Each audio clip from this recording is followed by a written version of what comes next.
Welcome to a very special edition of the Geek Fix that we do every single Wednesday on Thinking Critical Patreon. Normally it's a Patreon exclusive. This week we're putting it up for everybody because I'm on vacation. I'm actually with my kids at the water park celebrating some birthdays. Yeah, you're gonna go have some fun. It's gonna be great. Like, your kids love the water park. Oh, absolutely, man! Nothing they love more than Daddy and his Speedo, showing off all the dad muscles I got. Yeah, just walking around, showing off the goods, making Absolutely. If you're gonna have a dad bod, you got to own it. Yeah, you just got to make all those Filipino ladies at the water park be like, "Ooh, that's nice." We're going to the Korean water park. Oh, okay, all the Korean ladies then.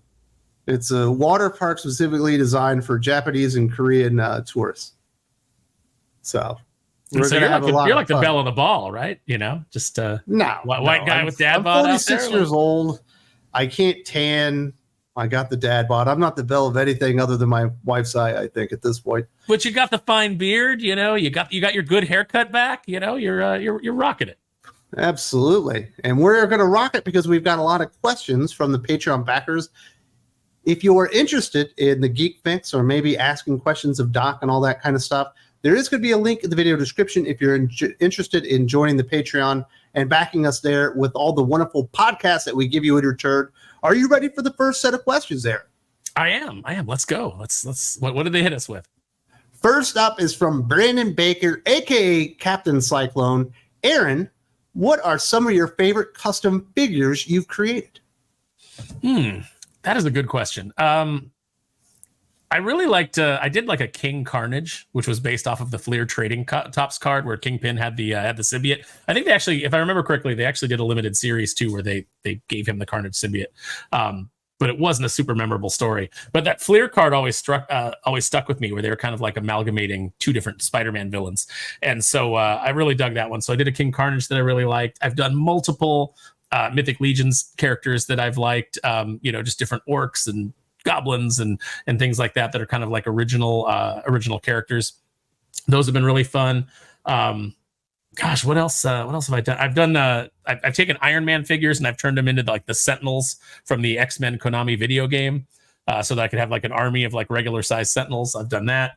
I've even turned some DC Multiverse McFarlane Lex Luthors into Sentinels. Just so you have Sentinels of varying sizes. It's tough because say like what my favorite custom is that I've made, that varies from moment to moment by what I'm working on and what I've just completed, and they're all one of the reasons that I'm never really good at being one of those guys that makes a custom and then sells it for like $500-$600 is because once I put all that effort into it, it's really hard for me to part with it. So if people don't know, you are such a toy nerd that you don't feel like the toys that are available are good enough, or perhaps they could be evolved into something else that has not been made available, and you have 3D prints and custom head sculpts and all kinds of stuff because you want to personalize your toys. Yeah, exactly. Or I want to make versions of characters that they haven't made, or may not make. It's what it's all about. So like just some works of progress that are right here on the desk. I've got a Darklon work in progress from G.I. Joe. It's Destro's cousin there, because I'm a big G.I. Joe fan. Let's see, what else do we have? Let me, since you put me up on full, oh my goodness. There's, and it'll clip out a little bit with the virtual background, but you'll lose the gun. But that's him. I got to do some more detailing on him. Here is a bloody Sabretooth head sculpt that we did that I'm working on for Doc, because I gave Doc a Sabretooth figure when he came out, and now I've got to supply him with a bunch of alternate heads for it. Let's see what else is here. I'm working on an Orc veteran that I'm working on from Mythic Legions. So that's a custom head sculpt from our Big Head Studios Customs. If you want to go over to Instagram and follow that account and check out all of the different things that we offer over there, I would appreciate it. Let's see. It's a custom dwarf that I'm working on for Mythic Legions. So yeah, all kinds of stuff. I like, my desk is literally covered with different custom figures. Here's Spirit, and I'm working on him with some war paint and different costume coloring. Obviously, his arms and legs are off right now because they're getting worked on individually. But yeah, it's a fun hobby. It costs a lot of money to do though, so I don't recommend it. Is there a unicorn out there that there's something that you're just waiting for the right base whether it be model, mold, or whatever, to where you're actually going to be able to build a character that you've always wanted, but they just haven't made something that can be adapted into that yet? Yeah, I want to make a Bushmaster from the Serpent Society, who's got the lower body of the snake. But nobody's ever made like a really good, like a lower snake body that I feel like is quality enough. They didn't even do one with Globulus? He's got a lower snake body. They haven't made a 6-inch Globulus yet. I did talk to the guys at Hasbro at New York Comic Con, and the guy that was in charge of the Marvel Legends division was saying that he was trying to convince the G.I. Joe guys to do a Globulus that they could share tooling on the lower snake body with. So that they could make Bushmaster in Marvel Legends. So those are the kind of negotiations, I guess, that go on when you're a toy nerd within a toy company. So you do like 3D printing and custom modeling for heads and stuff, but obviously a lower body snake is just a little bit too much work, or no, maybe it could too be much tooling. It could be done, and it could be done fairly easily because it would just be basically a solid piece. But what I want, and I may eventually get to that point, but what I want is something that maybe has some flexibility, some movement to it, so that you can kind of articulation differently. Yeah, a little bit of articulation so that you can move it around. And there are ways to like segment a 3D model and do that, but it's just one of those things where it's like I feel like we're so close to maybe getting a Globulus because we're getting Nemesis Enforcer, which for some reason now they're calling Nemesis Immortal. I assume that they didn't keep up the trademark on the original name. We're getting that figure, so we're getting some Cobra Law guys. So I feel like Globulus is maybe right around the corner, and then we can get a decent Bushmaster. But why is Bushmaster up there? Is he your favorite character, or is this just something that you thought would always look cool as like an action figure? I've always thought it would look cool. I dig the Serpent Society. I've always liked them as villains. It's why I was disappointed years ago when Kevin Feige did the MCU thing and they had Serpent Society up as the Captain America surname for one of the subtitle, and then they erased that and made it Civil War. I was the guy in the audience that was like, oh. But now that I see like kind of the direction they go with these things, they wouldn't have leaned into the Serpent Society the way that I want to see them on screen, which is I want to see them actually in their serpent costumes, looking crazy like in the comics. We were supposed to get Serpent Society in Brave New World, but apparently all that's been cut out. We were supposed to get Seth freaking Rollins as one of the Serpent Society members. Yeah, I think he was supposed to be Cobra. Yeah. But, if he's not wearing the Cobra costume, I don't care. Like, I would have liked to seen Seth freaking Rollins in there, but I'm sure he would have been a good villain. He's a good villain in wrestling. But, who knows what we're getting now? That movie seems like it's going to end up costing like $600 million before they even release it with how many times they've redone it. There's no chance of that movie making money. It's going to lose so much money. Yeah, it's crazy. But, I've been reading that Rook Exodus, and I know you read this week's as well because I sent you the review copy and everything. But, man, those designs that Jason Fabok did, I could have imagine being 10 years old and seeing Swine with a couple of warthogs coming with the action figure and having my little mind blown. You know what I mean? Yeah, no, how stupid was DC to let Jason Fabok go, to not keep that guy on something? I think that they're trying to hold on to Dan Mora as best they can, but the best move for Dan Mora would be to branch out and do his own thing, or move over to Ghost Machine and do something there, and really establish himself as somebody that the fans can get behind, because the fans are just not behind DC anymore. Of all the characters, what do you think would have been Swine, Direwolf, or Rook? Do you think would make the best action figure with the animals coming along with it? I like Swine. I'm excited because we're getting in G.I. Joe, we're getting Nagahide this year, and he's coming with the the Warthog and some other animals, big Dreadnoks guy. So I think I definitely think Swine, because of those big, there's something just visceral about like big war pigs. Man, remember back in the day, like every WWF good guy and some of the bad guys, they always had like a mascot animal would come with them. Coco Beware had the parrot. The British Bulldogs obviously had a bulldog. Jake the Snake had a big ass python and all that kind of stuff. Mm-hmm. And then when you got your G.I. Joe, your favorite G.I. Joe, it always came with an animal too. You get your Snake Eyes, you get a wolf with them. It made everything better. Yeah, Snake Eyes came with Timber. You had Spearhead and Max. You had Law and Order. Let's see, who else did you have? Yeah, like Nagahide came with I forget what the Warthog's name is, but I think they only named it recently for the new release. But he came with the Warthog. You were always getting like a little sidekick animal companion. Even Shipwreck came with Polly. Exactly. I don't understand why they stopped doing this. Every adventure is better with an animal companion. That's why when you go play Fallout or one of those big games, there's always an animal that comes along with you.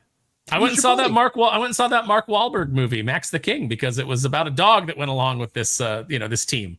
That's what got me in the theater. I was like, oh, I want to see the dog story. Put an animal in it. You're right. It makes everything better. It makes every single thing better. Every toy better. Every cartoon better. Every video game better. Just always throw a sidekick dog, a rat. It doesn't matter what it is. I was birthday shopping for my neighbor's daughter, and we were looking at like some of the Monster High dolls, and they all come with like a little animal companion. Exactly. And I was like, man, if they made a box of just the animal companions, I would buy that.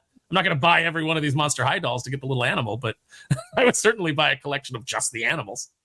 Do you remember the professional wrestler that had the bag of rats that he would put on people's heads? Oh yeah, who was that? It was Bad News Brown, right? And then the Brooklyn Brawler destroyed it. Oh yeah, killed his rats. Yeah, that was a rough time in WWE. Man, I love Bad News Brown. Nobody does the Ghetto Blaster anymore. No, and there hasn't been a. I don't know what the deal is. Like why they can't maybe get the license, or maybe I don't know. Maybe something happened with Bad News Brown where he's like verboten. But there hasn't been a Bad News Brown action figure in the current Mattel line. It's travesty. I'd take him. I'd take the Brooklyn Brawler. I'd take any one of those jobs. I'd take a Barry Horowitz. They should do a Comic-Con Barry Horowitz figure. They did the Shockmaster. Come on. Shockmaster. He's going to shock the world, Wes. All right. Next questions are from Lane Kramer, a.k.a. Shenanigans. Aaron, what was your favorite EU story experience, comic or book, that you remember fondly, excluding the Thrawn trilogy? Despite the issues Disney Star Wars has, is there any chance the characters you might be seen in live action in some form? Oh, I hope the characters I like are never touched by Disney, because they ruin everything they touch. Filoni ruins everything they touch. He ruined Scorch recently in The Bad Batch. Just stay away from Mara Jade, stay away from all of those expanded universe characters. It's bad enough that we're getting Lumia's Light Whip and the Acolyte. I don't want them to touch any of that. And now it's like there's reports that they're going to touch the Old Republic, which makes me sick. Leave Revan alone, leave Malak alone. Favorite EU story that's not the Thrawn trilogy. I don't know if the Thrawn trilogy would have been it anyway. As good as those books are, and as much as I did love them when they came out, and the Nogri and all of the things that went along with it. I really liked all the Republic Commando stuff that Karen Travis did. I liked all the Mandalorian culture that she established, that Filoni later threw out for his lame version of the Mandalorians, where they stupidly stand around a lake and get killed by giant crocodiles. So I would say that I was really into that. But I was also really into a lot of the other stuff that came out. The Republic comics by John Ostrander and Jan Dracema, I thought were fantastic, that Dark Horse put out. I absolutely loved Star Wars Legacy, even though I didn't love Cade Skywalker very much. I think it was his look. I didn't like his hair. If he would have got a haircut, I might have liked him better. But yeah, so there's so much of the expanded universe that I love. It's tough to narrow it down. You're giving me Sophie's Choice. But so much of it was so good. Did you like the Rogue Squadron stuff?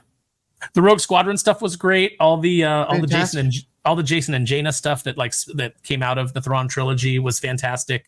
I even liked the Yuzan Vong stuff. I know that a lot of people hated that and they felt like it wasn't Star Wars, but I thought that this idea of this completely alien force coming into the galaxy, who were basically had modified themselves to such a point that they were kind of invisible to the Force because they no longer registered as a living part of of what makes up the Force. I thought was an interesting concept. So yeah, no, I loved all that stuff. I thought they could do no wrong. The original expanded universe. I even have an appreciation for Jackson, the stupid green bunny rabbit. He's like what's the name of the rock Jedi? Oh, no, he's not as bad as I don't even know what that. I think was it just Granite, named Rock? Whatever. Yeah, Granite, something stupid. He's the Granite of his time. But my favorite's certainly the Bane trilogy, which is basically the coming of age, trilogy from the perspective of the Jedi, the one that in their minds bring balance to the Force, and it instills the rule of two and all that kind of stuff. And he keeps going from planet to planet and discovering all these horrific things past sets they've left behind to keep him out of their temples and discovering the holocrons and all their secrets. And by the end, he's essentially unrecognizable because he's got all these weird shell creatures under him and all that kind of stuff. Yeah, I guess wear that mask to keep them from just completely taking over his face, and his apprentice Darth Zana and all the that's all really fun. Also, again, ties into the Old Republic with all the Revan and Malak and all the history of the Sith, and going to the like in that game, you're going to the temples of Marco Ragnos, and it's such good stuff, such a rich history that Disney just threw away so that they could give us Kathleen Kennedy's bullshit. And I love a lot of the Dark Horse adaptations of the, I guess it's now EU, Extended Universe Star Wars stuff. But for some reason, they never made an adaptation of Darth Bane. No, I mean, they probably would have if they would have kept the license. But once it went over to Marvel, that was the beginning of the end. They did the Thrawn trilogy. I think Terry Dodson even drew one of those, because I remember Mara Jade was like, he was basically just drawing her Christina Applegate as Mara Jade. It was pretty fun. Do worse things. Yeah, all the art on that was good. Remember we got Kevin Rubio's Tag and Binker Dead, and then the sequel to it. Those were fantastic. God, I miss Dark Horse having Star Wars. I really do. Now we get the Great Galactic Bake Off, Wes. Woo! Before I moved here, my buddy James and I, we would play that X-Wing game where you had the statues and you would have cards of all the X-Wing pilots, the TIE fighter pilots, and you get special ships, and you could use different pilots and have different skills and all that kind of stuff. This shit was fun, man. Star Wars is great when it was great. It was great in books, comic books, video games, board games, tabletop, all that kind of stuff. Yeah, when it was run by people who knew what they were doing and didn't want to transform it into something else. I always wanted to play that X-Wing game, but I wanted to collect the ships just because I was like, where else am I going to get like Bosk's ship, the Houndstooth? Where else am I going to get the IG-2000 or Shizor's Virago? It all in scale. Like, oh man, that would have been great. It was a cool game. It's just it's really expensive to get into that was the problem. I was trying to get a license to sell it, because then I could buy it wholesale. Because me, I don't like to pay full price for anything. I like to pay wholesale for everything. So it was just on the cusp of it, and then everything kind of like fell apart with with that company. And I still remember, remember when they had Sega Genesis?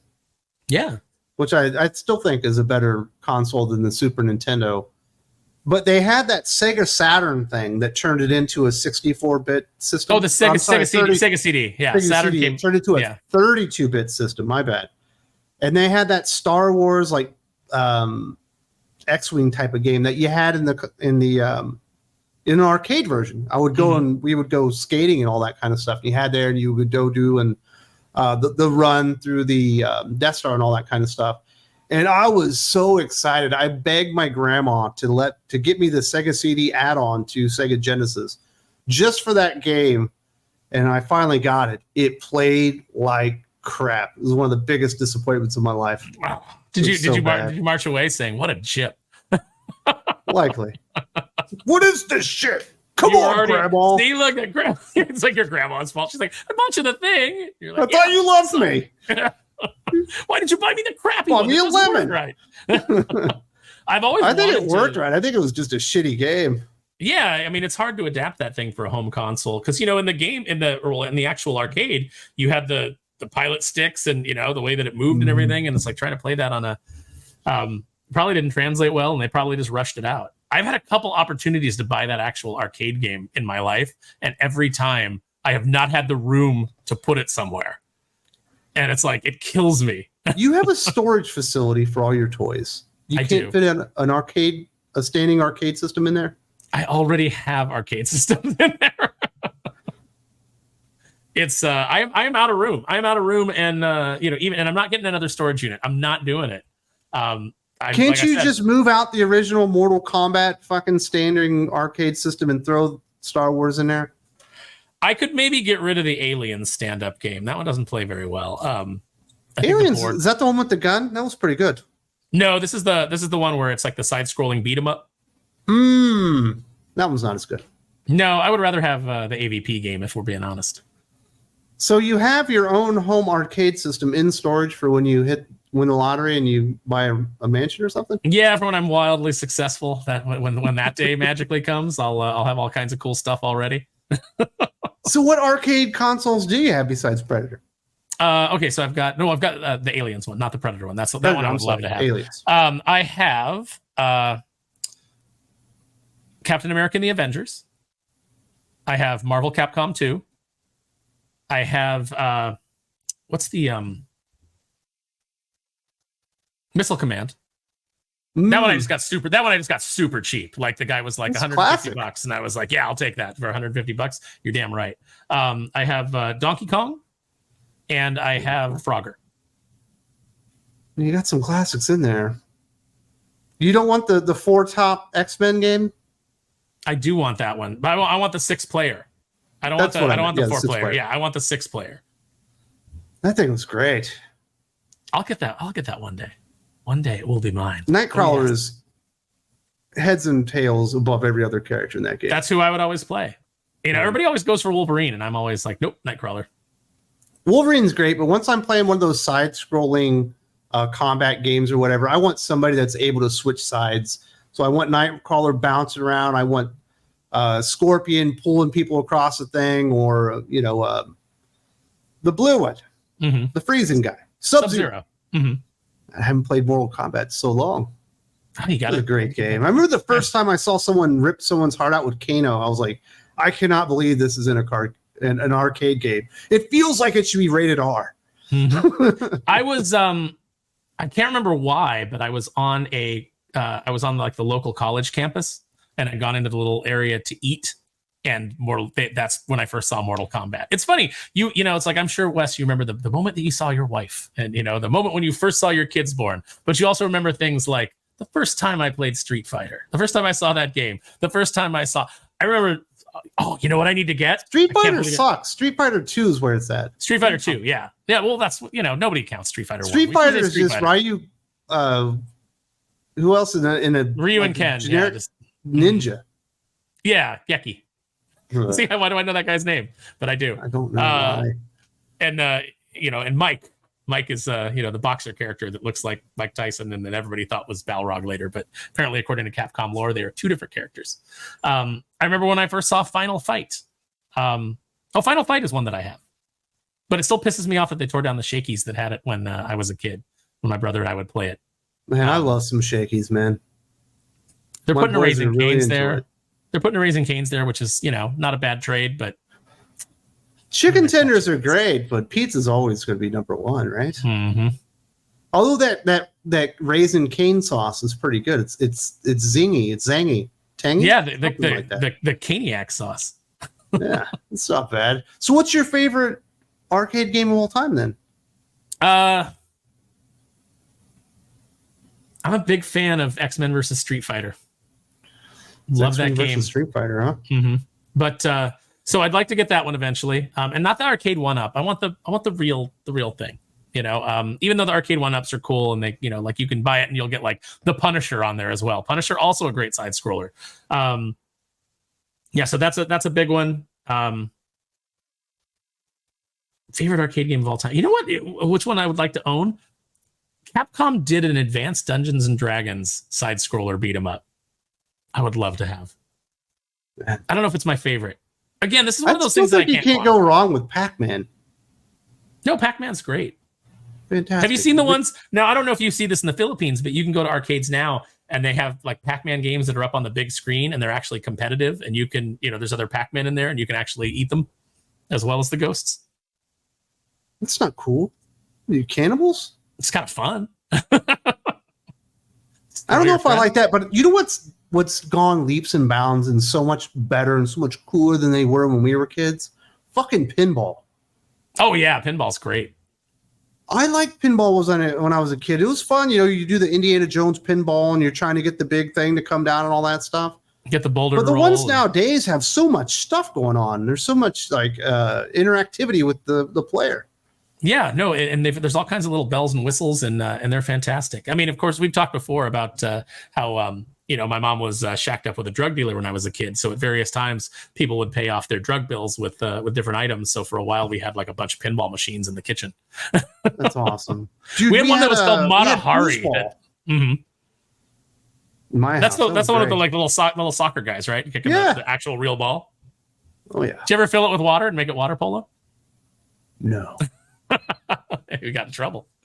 There's holes on either end, Aaron. It wouldn't have worked. You can patch it's those not up. Like the Coliseum where you can make it leak proof and fill it up with water and have water battles. A little bit of ingenuity and a lot of patience makes all the difference, Wes. Maybe. Little duct So tape. you had your own pinball game. You must have been like the coolest guy in your class at that point. Yeah, like when friends would come over, it would like blow their minds that we had all these pinball machines. There was one, we had like 2 of the same one. It was called Matahari, and it had like a sexy spy lady on it. I remember that was the one that like all the boys would want to play. Thankfully, we had 2, so there was no fighting. Next up, Lane Kramer says, Aaron, so if you could have helped direct as part of a writer's room season 5 of Young Justice, I am curious, what stories would you have liked to have focused on? You know, I never really thought about it because Greg and Brandon would always come in with, with their idea of what the overall, like basically they would show run it and they would divide it up into different arcs. If I could write anything on there, I would have loved to have written a Nightwing arc or worked on a Nightwing arc because Nightwing, obviously, favorite DC character. So, that's probably where I would have gone with that. Is I would have said, let me work on something with Nightwing.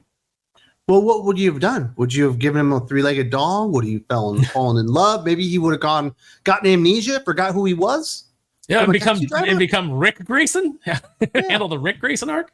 I don't know, because like I said, those things are very structured, so you don't get a lot of creative input when you're working on an animated series. That goes to the showrunners and what they decide how they're going to break it out, and then your creativity comes into taking the story that they want to tell, and then how you execute it and what dialogue you create and things like that, and you just kind of the different action that you put into it. So I can't really answer that, but I'd love to work on anything with Nightwing. My dream is if I could work on anything in that's owned by companies, is I'd want to do a Nightcrawler Nightwing team up. Very nice. So Nightwing is your favorite character. Mm-hmm. So he's like my second favorite DC character. I think he's Josh's favorite DC character, and I think he's Jim's second favorite DC character. Is everybody that's a DC fan like low-key secretly a big, huge Dick Grayson fan, and we forgot to tell everybody? Yeah, or is it just us? No, I think it's pretty universal. Nightwing's great. I think Nightwing's a character that I think pretty much everybody can see a little something of themselves in, or at least something admirable that they aspire to. Nightwing is a regular guy. He's like Batman, but Batman is tortured and in pain and stoic and grim and kind of sad. Nobody aspires to be sad. Nah. At least not normal people. Hey, everybody wants to be the happy-go-lucky Nightwing. It's like he's got his problems, but he's the Spider-Man of the DC universe, I would say. Do you like the original Nightwing outfit, the New Teen Titans, where he shows up? He's got the big ass pop collars. It looks like he's about to go in like a dance contest or something. No, I never liked that costume. Rhinestones probably on that bad boy. It's got the little checks through the yellow. No, yeah. I liked it. I liked it when it became more streamlined. I liked it when you got like into Chuck Dixon and Scott McDaniel's run, where it's just a black and blue costume and just really sleek looking with the kind of like raised arm gauntlets and the boots. That was my favorite Nightwing look. Do you like the black and red? No. It doesn't fit the character at all, does it? No. It was like they were like, oh, this looks cool because black and red go together. And it's like, but that's not Nightwing. Dick Grayson and red don't go together. It's like if all of a sudden you just did Nightcrawler's costume, but you did it blue like Nightwing's. It doesn't work. He should be red and black. Nightwing should be blue and black. That's just the way it is. Don't reinvent the wheel. I still appreciate his original outfit, even though it was quite hokey and very much of the time and not timeless. No, it does not hold up. Some of those costumes don't hold up. Like Thor's 90s costume by Mike Deodato with the half shirt. Didn't look good then, doesn't hold up now. Did he get that idea from Adventures in Babysitting? I don't know. Probably. where Vincent D'Onofrio shows up as Thor. That's right. Yes. For all of you young people out there, that's like Vincent D'Onofrio is the Kingpin. Well, before he was the Kingpin, he was the Mighty Thor. Look it up. And before that, he was Pyle. Yes, he was. Private Pyle. Actually, I think Adventures in Babysitting was before. You might be right. Yeah. Normally, I would Google search on this one, but I don't feel like it right now. I'll take your word for it. Let me ask you this. Did you have a crush on Elizabeth Shue? Absolutely. She's gorgeous. Mm-hmm. We all did. If she's good enough for frickin' Ralph Macchio and Karate Kid, she's good enough for me. That's right. That's what I say. Just like if Leah Thompson's good enough for Howard the Duck, she's good enough for me. Well, she's also good enough for Marty McFly. Yeah, and Eric Stoltz in Some Kind of Wonderful. Some Kind of Wonderful. Great movie. Yeah. Even though he ends up with the cute blonde, it's like you don't feel bad about it because you're like, hey, either or. Yeah, I guess he made the right choice. He did. He went with the girl that was ride or die. Man, I remember when Elizabeth Shue made like a comeback and she was in a Val Kilmer movie. And I was super duper excited for her. I think it is The Saint. Mm-hmm. It's like, I haven't seen this lady in like 15 years. And it kind of fizzled out, unfortunately. What was she in? Leaving Las Vegas with Nick? Yeah, she was in Leaving Las Vegas. She did like a lot of like indie films, like those ones that were like she wasn't in 2 Days in the Valley, but a lot of those movies like 2 Days in the Valley, that were kind of coming out at the time. So she was working steadily, and then and now of course she's on The Boys, and she appeared on Cobra Kai, which was great. She did appear in Cobra Kai. A little bit disappointing. Yeah, I mean, but that's isn't that kind of the theme of getting older? You go back and you meet your old flame, and it's just a little bit disappointing. It's not quite what you wanted it to be. Danielson should have held out. What was he thinking? I don't know. They were meant to be together. You know what? I liked Cobra Kai in the really beginning. Mm-hmm. I thought it was great, where it was told from the perspective of the fucking Cobra Kai dude himself, Johnny, mm-hmm. to where actually Daniel LaRusso was the cocksucker the entire time. Yeah. And he was the one that was done wrong. They even showed like a scene where he was throwing water on him and stuff. Mm-hmm. And I was like, man, this is a great show. But then I guess they realized that they'd made Daniel LaRusso the bad guy and they couldn't take it. And they've spent 3 or 4 seasons trying to make him Johnny's equal. And he'll never be as cool as Johnny. No, because Johnny's real, and Daniel kind of became a douche. Yeah. There was nothing. I thought that was a great progression of the characters, like the juxtaposition when they got older. Mm-hmm. And it's it kind of tells you like how stories are often a matter of perspective. Because there was before Cobra Kai came out, there was the internet theory that was like Johnny's actually the good guy. He's a troubled kid, but Daniel's actually the antagonist in those movies because he keeps messing with Johnny, even when Johnny's leaving him alone. Like Daniel keeps escalating it. Yeah. So I liked Cobra Kai in the beginning. I'm going to watch the final season and all, but at the point where people were getting murdered and like having their necks broken over a karate tournament, I was like, we might be going a little bit too far with this. It did really jump the shark, but in a fun way. Like Marie and I just kept cracking up about how like it's really funny how everything in this area of the valley revolves around this karate studio. Like all the drama in here is just all based on karate competitions. It's a fun throwback, I think, to the 80s, and when everything was about, oh no, they're going to close down, the evil investor is going to close down the rec center if we don't win the ski competition, that kind of stuff. What's your favorite movie like that? Mine's Out Cold. Out Cold is really good. I remember liking Ski School a lot. I don't know if it holds up. I haven't seen it since I was a teenager. Were they going to... Isn't there a police academy season where they're going to close down the police academy if they don't win first place in like the police Olympics or something? There's one of those movies. I don't... Joe Corallo's doing a rewatch of all the police academy movies for commentary. You should have him on. He's like the luckiest dude in the world. Right? He knows how to spend his time. Yeah, I love Police Academy. It was a great movie. Great series of movies up until Goot, popping out of there. Yeah. Popping smoke and trying to be a serious actor. And then they brought in the Wish.com version of him, who wasn't as good. Yeah. Man, so we discovered that 3 Men and a Baby was on Netflix a few months ago, and I put it on. And it's still good. I still enjoyed it. But my goodness, my wife, who had never seen it, fucking loved that movie. Really? This is great. See, these guys are trying so hard. That's amazing. It's nice. I thought so too, because all the guys are sleazy and they're all trying to like get laid all the time and sending girls on the walk of shave and everything. She didn't mind because the baby was there. Yeah, it doesn't really feel like Gutenberg doesn't really feel like he fits into that though, like being the sleazy guy. He wasn't the sleazy guy. Ted Danson was. Oh, that's right. Yeah, no, Gutenberg's the good guy, and then well, I guess actually Tom Selleck is the good guy, isn't he? Mm-hmm.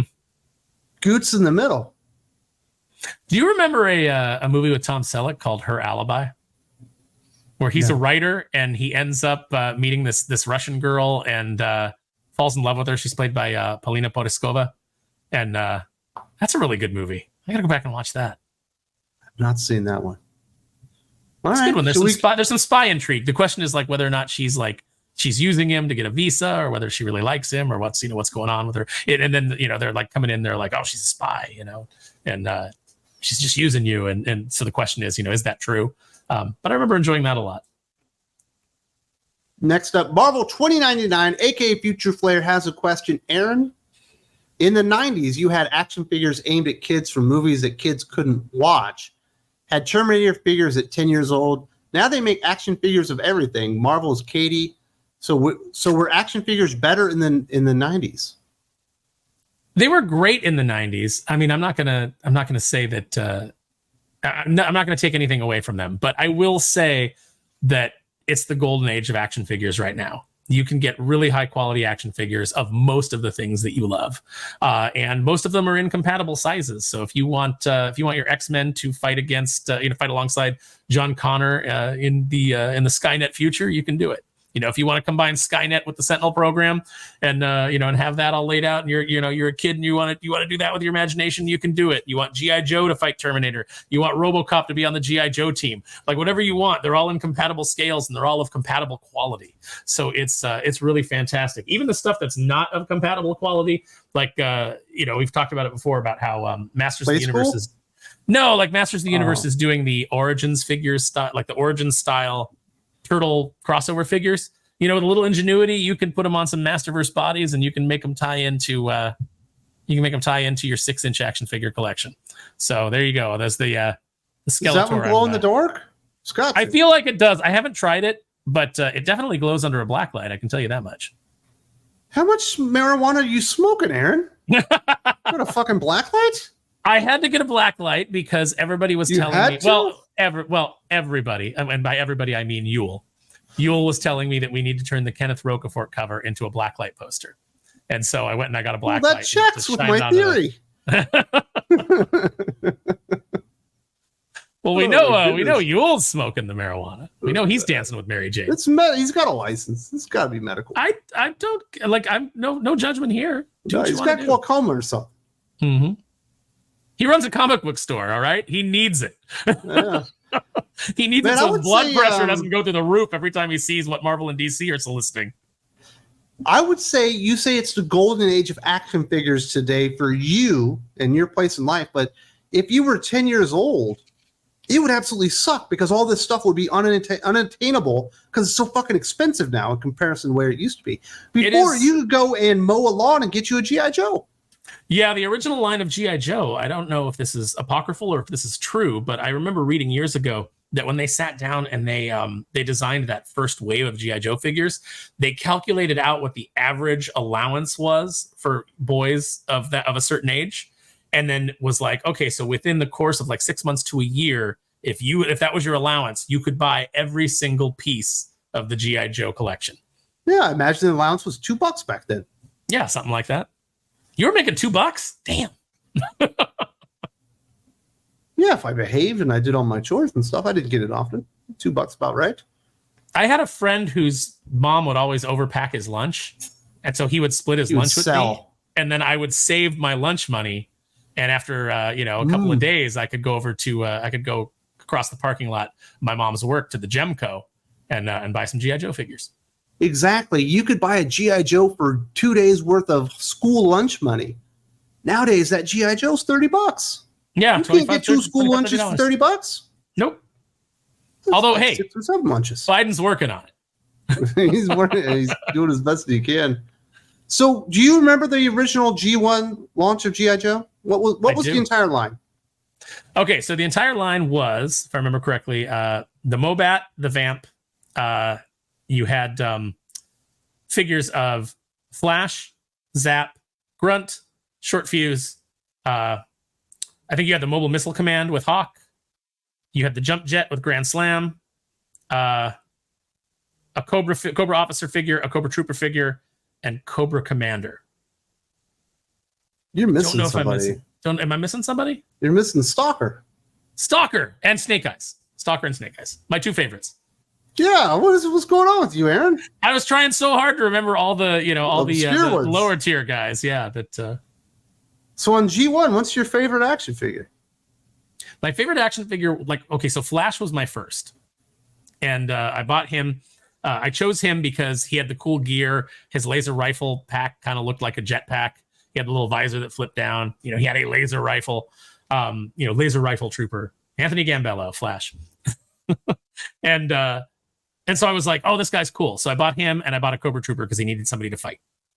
And then absolutely. And then after that, like once I started like buying more of them, once I got Stalker was my favorite. And then Snake Eyes was kind of like my second favorite. He's got the best hat.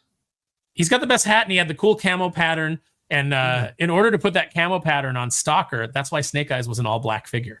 Because if they made one figure all one cut, it offset the cost on the rest of the line to add additional little paint details. So that was the whole rationale behind Snake Eyes being all in black. It wasn't because they were like, it'd be cool if he was all in black. It was like, it was cool. It was cool. Yeah, they were right. So did Cobra Commander have the silver mask by that point, or was that a later iteration?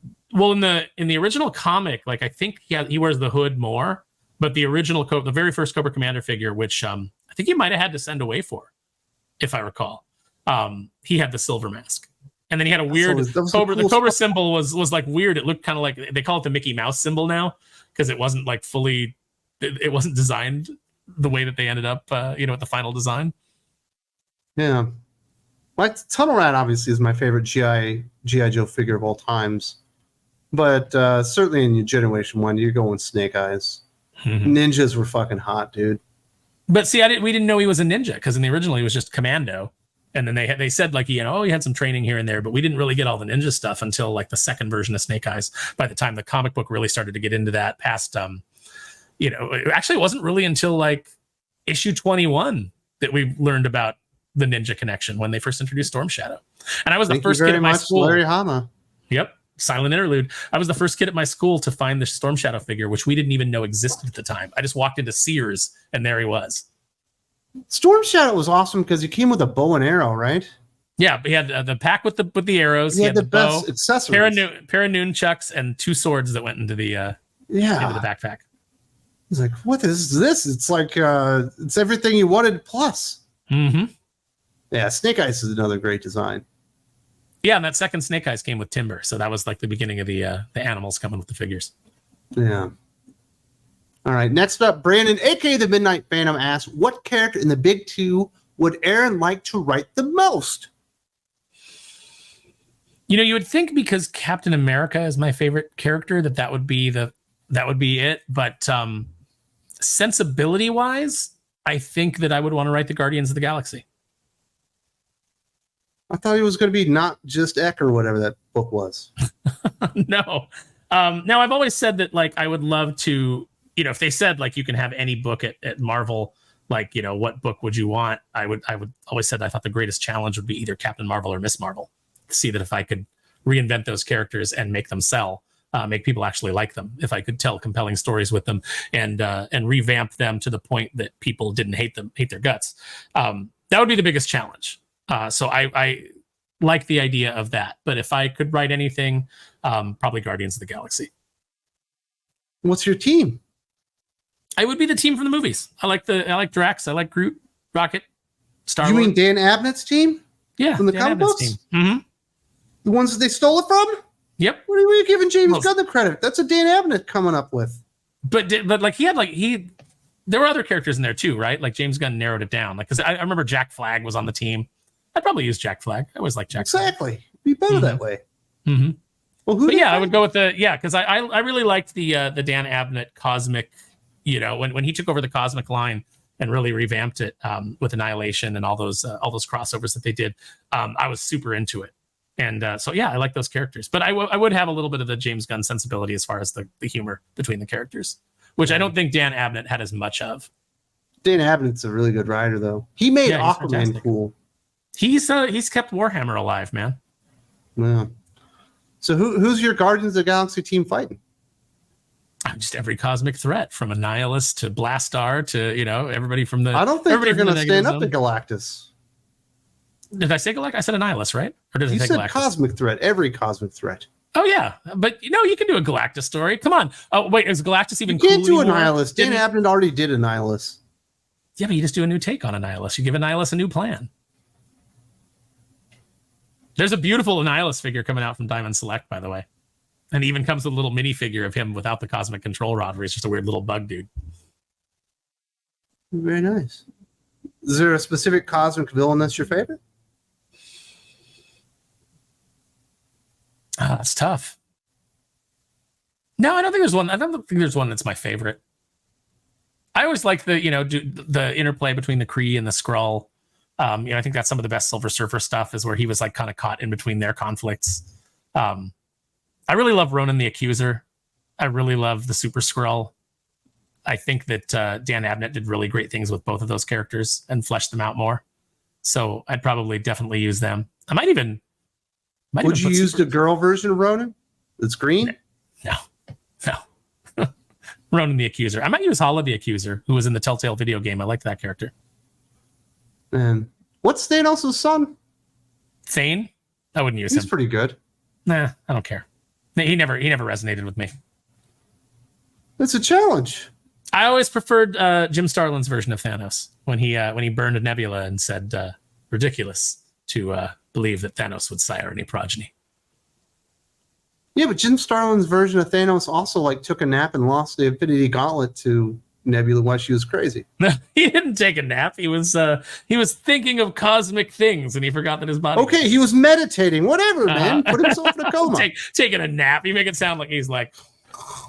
He was. He was out of it, and she just took it off his hand. Remember that image of him though, as eternity, like that Ron Lim art of them looking up into the cosmos and Thanos' eternity. That was cool. That's great. I'm glad they didn't try to adapt that into a movie straight, because it would have really been weird. People wouldn't have gotten it. And we've seen that they're like a great comic. Yeah, I mean I don't know. It's so they've gone so far afield with the MCU now. It's kind of like becoming like Star Wars, where you're like, oh, please don't touch that. Yeah, Jim Starlin. Everyone just thinks about him for cosmic stuff, and he wrote one of the most influential Batman stories of all time too. Mm-hmm. Yeah, it's almost like Jim Starlin doesn't get the work that he deserves. People don't talk about him like he should be in the running for like the Hall of Fame or anything. Yeah, no, he absolutely should. Yeah, you can do Infinity Gauntlet and Death in the Family. You got it worked out.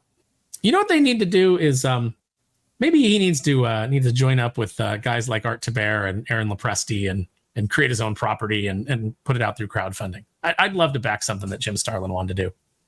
You heard what happened to him from Tom Report, right? I heard that. I remember this. I think I saw you and was it you and Doc talk about this? Perhaps. Mm-hmm. Talk about a lot of stuff. Mm-hmm. But Jim Starlin had a Thanos book that he wanted to write. That was going to be his last Thanos book, and Brevoort gave him the green light, and he had the concept and everything. At the exact same time, he had hired Donny Cates to essentially write that exact same story, but as a Thanos miniseries, and then went with the Donny Cates stuff instead of Jim Starlin. Kind of like fucked him over. How do you greenlight the same pitch from two different writers? Well, I assume that he stole it from Jim Starlin and gave it to Donny Cates. That actually would fit, because I've heard of that. Like, I've heard that, the weapon, I heard from a friend in the X office that the Weapon X-Men name was actually on a different pitch. And then they stole it from that writer and gave it to the book that Sarah Brunstad wanted to do, that they handed to Christos Gage. And it seems like he's just absolutely taking the piss on because he's not interested in doing it. Yeah. Because like Donny Cates was nobody. Thanos was the book that people first started recognizing for. But it sounded like he kind of just gave him his idea. Let him run. That would not surprise me. I've definitely heard that about Brevoort more than once. Don't send your pitches to Brevoort is the lesson. Don't give IP to Marvel that they're going to steal. Absolutely. Next up, we got Dan Battles, aka the Battle Master himself. Aaron, what's your preferred comic scripting style? Marvel style, full script, or hybrid? So I do full script generally.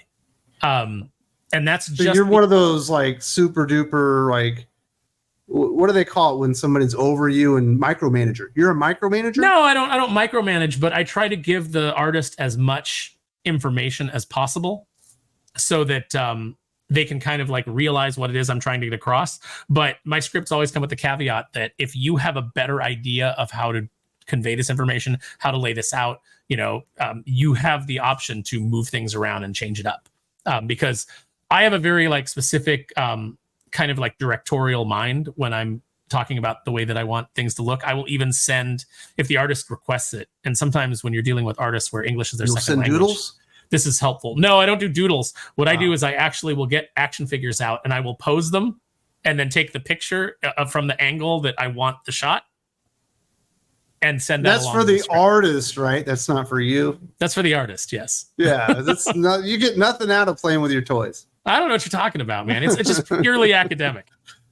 But no, I like doing full script. There's times where I will just like, okay, so for example, when I was working on Death Rage with Emiliano Erdnola, who is an exceptional artist, and he did such a good job for me on that book. There was a big fight scene where it was like, I know where it has to start and I know where it has to end. But aside from that, I just told Emiliano, I said, you can do whatever you want. You can go as over the top as you want, make it as crazy as you want. And so he did. He got to do like exactly what he wanted, and it came out beautifully. So there's definitely times in a script where I will say to the artist, like, you're going to do a much better job of this than me trying to describe it to you. So knock it out of the park. But there's a level of trust that has to be established with that. Like I could do it with Silvani. I could stop giving Silvani really copious notes on Darkwing Duck because he understood the humor. We understood each other's like kind of sensibility, and we both understood the show. So I could kind of write in more of a shorthand. So if you ever read one of my script drafts for Darkwing, you'll be like, oh, this is kind of bare bones. But it was just because Silvani was so good at it's like VIL script. No, it's actually competent. And it has, and an editor doesn't have to go through and repair sentence fragments and try and figure out what the hell the dialogue is trying to say. Oh, wasn't that the person that had they don't write in real scripts? No, was that? That was Danny Lore, yeah. That was Danny Lore, not Vita. My bad. So Vita Ayala 2.0, Danny Lore. Yeah, like the Temu version of Vita, which is already a Wish.com version of a writer. So you lay the whip on people if they get out of line on your script? No, I think like, listen, you fucking dunce. I said you should be pointing with one finger. You've got two fingers, and I'm about to turn my size 13 sideways and shove it straight up. No, about to tune you up. No, I think if you ask anybody, any artist that I've ever worked with, I think they'll say that I have a very gentle hand, even from an editorial standpoint and from a writer standpoint. I try to be very collaborative. Help me. Actually, I just posted some art from Renzo on Kneel Before Doomface, some actual page art, some of the first page art that we're revealing, and he's knocking it out of the park. He's so good with like the facial expressions. He's really getting to act the characters, which he's enjoying. Because when you're writing straightforward superhero stuff, you don't always get the opportunity to really kind of do comedic expressions and sell jokes with the the actual look of the characters. So he's having a good time. He's doing great work. I will say this: if you are actually interested in Aaron's writing philosophy and the way that he structures things and executes and the way he develops characters and stuff like that, we did do like a big series of, I think, like 20 something videos, right? With Mark Pellegrini, Comic Writing 101. There's a playlist on the YouTube channel, actually. Yeah, you can go and you can hear all about the fight. Gosh, I wonder if I went back and watched it, if I would be like, oh no, I feel differently something now. From yourself? Or I'd be like, I feel differently now. Let me correct this. Even I learned something. I was really on the ball that day. When you write in your book? Me? Mm-hmm. I've got some ideas. Yeah, well, those ideas have to become a script, and then that script has to be drawn, and then those drawings have to go out to people with letters on them to tell the story, unless you're doing a silent story, which you certainly could do. But yeah, Wes, you gotta sit down and do it. We're all waiting for it. Just trying to build up the anticipation, I guess. Tomorrow is promised to no one, Wes. Well, that's true, but I'm going on vacation, man. I got to grab the kids, go to the water park. I got to go to a water park, anybody man. wants to read a comic book that I write. Although I do have a couple of ideas that I think are good. Look, if you've got good ideas, people are always open for new good ideas. We need that in the comic book industry. You can only read so many stories about characters eating cheesecake, man. Well, if it's done right, I think you probably a couple more in there. Next up, Dad Battle says, you've mentioned you'd like to take the challenge of writing Captain Marvel. Out of curiosity, what would your approach be? Make her not a bitch. Make her likable again. Make her a fun personality, like when Claremont used to write her, or even when he had, her personality. But at this point, that would be writing her out of character. No, at this point, you reveal something like, okay, for example, it was out of character for Hal Jordan to snap and destroy the Green Lantern Corps and become Parallax. And then Jeff Johns came in and gave a logical reason for that to have happened. So that's all you have to find with Carol. Obviously, years He's and a years Skrull. of like, yeah, that's the easy one, right? Like you just go, yeah, ever since Kelly Sue They turned her into a cow and replaced her with a Skrull. Yep, she was a Skrull. That's the easy Carol's way. actually been grazing in the great state of Montana for a decade. You got to do something, man. You got to erase all of that Kelly Sue, third, fourth wave feminist claptrap, and make. Oh, you also got to erase the Kelly Thompson crap. There's a bunch of bad writers on that character. Oh yeah, well you just go back to if you start from the what do they call it, the shatter point of Kelly Sue DeConnick taking over that character, then everything can be fixed. So you want to turn her like back into was it Warbird or something? Yeah, I want to go back to like that characterization of her. So she won't be Captain Marvel anymore. No, she could still be Captain Marvel, but you've got to she could become Captain Marvel again, but you got to make her likable. You can't keep having books written by inherently unlikable women writing women because they write those women as inherently unlikable because they're essentially writing from their own personality. As a writer, you shouldn't be trying to make everybody you or trying to make everybody an idealized version of you. You should be trying to make actual characters that have their own anima and their own agency and their own triumphs and failures and things to learn from. That's what you should be trying to do. So let's take Skrulls off the table. Too easy. But I want to challenge you here, Aaron. You're a creative person. We do know there's a history between Rogue and Carol. A little bit of animosity there. How do we work in what happened between Rogue and Carol end up being whatever changed her personality and ruined her as a person? That's super easy. Barely an inconvenience. When she was in Rogue's mind, when her personality was finally separated, when she got all of that back, she brought back with her some of the villainy of characters that Rogue had absorbed over the years. And some of those things are trapped in her mind. And you start playing with that. You start playing with these other voices that have been influencing her. That's the reason that she became this, if you don't want to go back and you don't want to erase everything, you want to keep everything in continuity, that's what you do. These other voices in her head have been influencing her. These villains that Rogue has touched, they've had a certain amount of control over her subconscious. And that's why she became they grabbed onto her personality when it went back and basically has been controlling her behind the scenes. And that's why she got her army of brown coats, and that's why she was falsely imprisoning people, and that's why she killed Tony Stark. Mm-hmm. All of those things, all those horrible things that she did and that they pretended were heroic. Is it the Red Skull? You'd have to go back and you'd have to find a story where Rogue touched the Red Skull. But look, Rogue is, when you get into like Carol's kind of like the bullying that aspect that they gave her, that's Juggernaut, man. Man, that would be great if you could find a character that was a really bad misogynist and was so angry that they were stuck in Carol's body. He just made her the worst female in the world possible. Yeah, it'd be incredible. Just to prove his point. It's got to be somebody, right? Like, you got to go back through. Like, Jock could probably rattle off 5 characters right now that Rogue absorbed the powers of, and they could be useful. And then, the Avengers realized, like, holy fuck. We've been duped this whole time. We saw you doing this evil shit, but we forgave you because we thought you were trying to be a superhero. But obviously, we messed up on this one. What are we even doing here? Can we ever trust you again? And can we trust ourselves? Because why did we allow this? That's really the bigger problem. The problem is not fixing Carol. It's fixing all of the characters around her that have allowed her to be this horrible character. Yeah, and then with Miss Marvel, like, number one, you just have a consistent characterization for her, which she hasn't had since her inception. She's been different in every single book that they put her in. And I think we're way past the point of the adorkable character anymore. Like, you need to give her a real personality. What is a real personality going to be? I think that you dig into, now, granted, they'd never let me do it because, not being Muslim, I'm not allowed to write the book, but, or at least Muslim adjacent. But I think you'd have to dig into Muslim life. You'd have to dig into, the actual, like, and I mean like real, actual cultural Muslims. I don't mean people who have, or American and then like jumped over. I think you'd have to do your research. You'd have to really dig into that, find out what their family life is like, you know, the struggles that they have, the things that challenge them. And you'd have to give her some villains that were actually Muslim.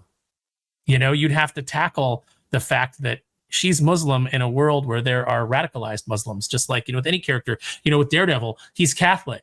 But, and, you know, sometimes they put him up against people who are like fallen Catholics or who are taking, you know, the original X-Men were fighting the rogue mutants. Yeah, exactly. People who are, you know, on the surface should be fighting for the same thing or should believe in the same thing, but are going about it in totally different ways. The problem is that Marvel does not have the balls to let anybody have those conversations and to tell those types of stories. Well, they're too Hollywood doesn't have the balls to let you have a conversation like that. No, and that it didn't used to be that way. Art used to be subversive. Art used to ask you know, tough questions, and I miss those days. Did Frank Miller ruin it for all of us with Holy Roller or whatever that book was? No, I don't think so. Because you went too far. It's just a story, man. Like, you know, whatever. It's a story told from one guy's perspective and out of his anger, and I don't think that invalidates things that he was trying to say. We can certainly have a conversation about it and talk about the validity of his viewpoints at the time, and we should. But you know, like just vilifying ideas. I think it's Holy Terror. Holy Terror, yeah. Holy Rollers. I like that though. I like the idea that Frank Miller wrote book.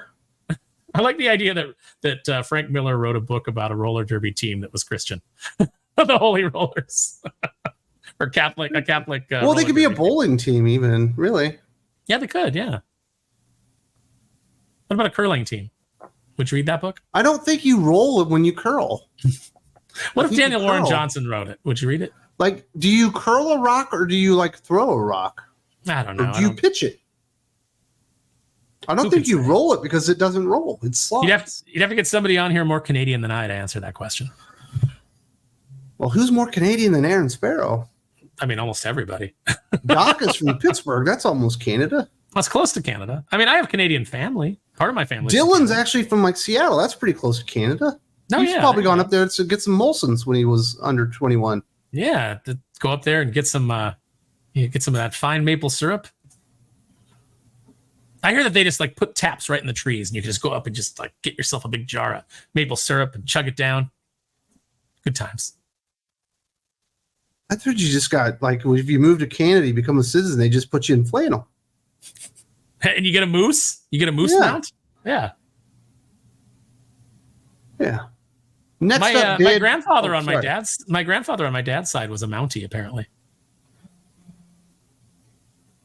Like, I kind of wish he was the Mountie from WWE. That would be cool, but so he was a like Royal Mounted Police in Canada? Mm-hmm. Yeah. Rode the moose and everything. Bottle of maple syrup on his side. Nah, come on, don't ruin my image of the Mounties. they ride what's a singular? Is it just is a singular moose just a moose? Is it a meese? I think it's a meese. Next up, Dad says, we know a lot of douchebags are in comics. Mark Waid, Tim Sheridan. Who are some of the really good people in comic books, Aaron? Okay, so Aaron Lopresti, one of the best guys I've ever met in comics. I think. What's the nicest thing that he's ever done? Let's bring some bona fides. He's going to draw a Kneel Before Doomface cover for me. That's pretty nice. Well, that's nice. Yeah, I mean, he's drawn so much stuff for me over the years. Like, did he bring you soup when you were sick or something? No, he's in Portland, man. That's a long drive. I don't expect him to do that. But no, he's given me art pages over the years. Like, there's all kinds of like nice stuff that he's done. I mean, he talked to a punk kid that was just excited about Sludge at my very first San Diego Comic-Con, you know, and he, you know, like from the very beginning, like he befriended me. Like I've been to like birthday dinners for his lovely wife Shelley. He was like one of the first guys in comics to be like, hey, let me tell you how to, you know, maybe get into this if you want to do it. So yeah, Aaron Lopresti, definitely one of the nicest guys in comics. Jimmy Palmiotti, I don't know him well, but every single encounter I've ever had with him has been delightful. I think he really is, you know, the good guy Greg of the comic book industry. His heart's in the right place. Let's see. So many editors. Mark Panizia, who is an editor over at Marvel. One of the best people I've ever had the pleasure of knowing. Rob Tokar, who I worked for at Tokyo Pop, who also used to be at Marvel. Great guy. Carl Potts, great guy. Learned a lot from him in the brief time he was at Tokyo Pop. Actually bought me the first ever sake that I drank. introduced me to Saki. So, can't fault him there. There's a lot of really good people in comics. It's just you don't, they're not the ones that are out there being loud and obnoxious and getting all the attention and sucking all the air out of the room. Your nicest people in comics tend to be your quieter guys who keep their heads down and do the work. What's the nicest somebody in comic books has ever done for you? I mean, I'd say continuing to talk to me, even though I'm on this channel. What the fuck's wrong with my channel? Didn't you know, Wes? Didn't you know you're one of those YouTube grifters, and all of us associated with you? We're all I don't know, whatever the hell they call us. Whatever. You know who's a really good dude in comic books? Perch. Perch is a really good dude. Yeah. No, everyone's mad at him. They always say he's like middle road or something or everything, but that dude is literally like one of the nicest people I've ever met. Listen, super normal. Sensible people tend to kind of be in the middle of the road, and that doesn't mean that they believe, just straight down the middle. They can have views from either side, but they're the people that actually take the time to look at issues and not just have knee-jerk reactions to them. They're the people that actually take times to analyze the data and then decide where they fall. And I think that's eminently respectable. And I've had lunch with Perch. We enjoyed a delightful pizza in I don't know, some city or the other. You went to Shakey's? No, we went to some little Italian place that Perch knew, or at least maybe he didn't know it, but it was nearby, exclusive or something. Or maybe it was just nearby. I don't remember. L'Italiana? That's what they have here. It's like the Fazoli's of the Philippines. It was good, though. I enjoyed it. I want to say it was in Dallas. I think it was maybe Dallas Fan Expo. You're likely correct. That's where he lives. Mm-hmm. Oh, there you go. Very nice. Next up from Dan. Since Sparrow is a Captain America fan, thoughts on MCU Cap? The show absolutely ruined my favorite Cap story, Steve fighting Walker. And is the Brubaker run as great as everyone makes it out to be? I thought it was decent, but not the best. I will agree with that. I think it was decent, but not the best. It didn't blow my mind. I thought it was really good. I enjoyed it. I like the fact that he was able to do something that I thought was impossible, which was bring Bucky back in an interesting way. But it ended for me. It ended with the Cap getting shot on the steps, and then Bucky taking over, and I didn't enjoy that as much. Like, I loved it when he was writing Steve Rogers Cap. I liked it when he was writing Bucky as Cap, but there was a definite delineation. Winter Soldier is a great fucking story. It is a fantastic story, but it's a Bucky story. It's not a Cap story. It ends up being a Cap story. When he finds out he was lied to, that his best friend actually isn't dead, and all the guilt he feels. And that part of it, yes, that part of it is a Cap story. But then Bucky becoming Cap is a Bucky story. I'm not talking about that. I'm talking about the Winter Soldier story arc. You're right. And the Winter Soldier is the best movie in the MCU. I will die on that hill. I think, for a hero taking over a mantle, that the Bucky Cap was perfectly all right. It's what should have happened in the MCU instead of handing it to Falcon. But we were just having a conversation, or I was with Doc. We were talking about the perfect endings, and he says the X-Men really ended at issue 600, or I'm sorry, the X-Men really ended at like 400, and then Spider-Man ended at issue 500. And I said Captain America should have ended the moment he got shot and was killed by crossbows. That's the perfect ending to the series. I mean, you're probably right. It's not a happy ending. It's not a happy ending, but not every hero is supposed to have a happy ending. That's part of not every hero life. Your JFKs, your MLKs, people who are trying to change the world die tragically, generally. Yes, if you want to do the right thing, you are taking a risk. Mm-hmm. And that risk could be your own safety. That risk could be your reputation. That risk could be your own family, your stability, and all that kind of stuff. And eventually, every hero, if you want to tell a real hero story, has to deal with the risk and the consequences of making an action to try and help people. Mm-hmm. Yeah, I can get behind that. So, yeah. But no, Brubaker's run's great. You want to read a bad fucking Captain America run? Go read Rick Remender's run. It sucks. Which one? The Dimension Z or whatever. Oh, I hate that. Yeah, I hated that one. Yeah. You know what I did like, though? His was the only Falcon Cap story that I liked. That first arc. You probably I liked that. Mm-hmm. Nobody could make Falcon Cap right. It was worse than the comic book or the movie or the TV show. I'm sorry, than the comic. Well, because they changed Sam's character because of political, tensions. But they'd already changed Sam's character in the comic books, and somehow it was made worse with Anthony Mackie, who I liked as Falcon. Yeah, it's just not good. He's not Captain America, guys. He'll never be Captain America. You can't, these things are not always mantles that can just be switched around. I remember my friend Marie, like in the theater when he handed the shield to Falcon. And she had no idea that Bucky had been Cap in the comics. She had no idea that Falcon had been Cap. She didn't know any of the history. Just watching the movie, she was like, "That doesn't make any sense." She's like, "Why wouldn't he give it to Bucky? He's actually a super soldier. How's Falcon gonna be Captain America?" And I was like, "Because politics." He's got wings. Why wouldn't he be able to throw a shield like a super soldier and catch it? And sure. Why wouldn't he need a vibranium? What's your feeling on U.S. Agent? Were you excited for the John Walker story? I was excited for Falcon and the Winter Soldier when they announced it, and that I found out they were going to be bringing in John Walker. Even though I wasn't. They got the casting right. He wasn't bad. Yeah, Wyatt Russell was pretty good. Has like an all-American dimple chin and all that stuff. I think he used to be a hockey player. Mm-hmm. Did not Russell's son. Yeah. It's kind of funny to see a guy that looks so much like Ego the Living Planet being Captain America.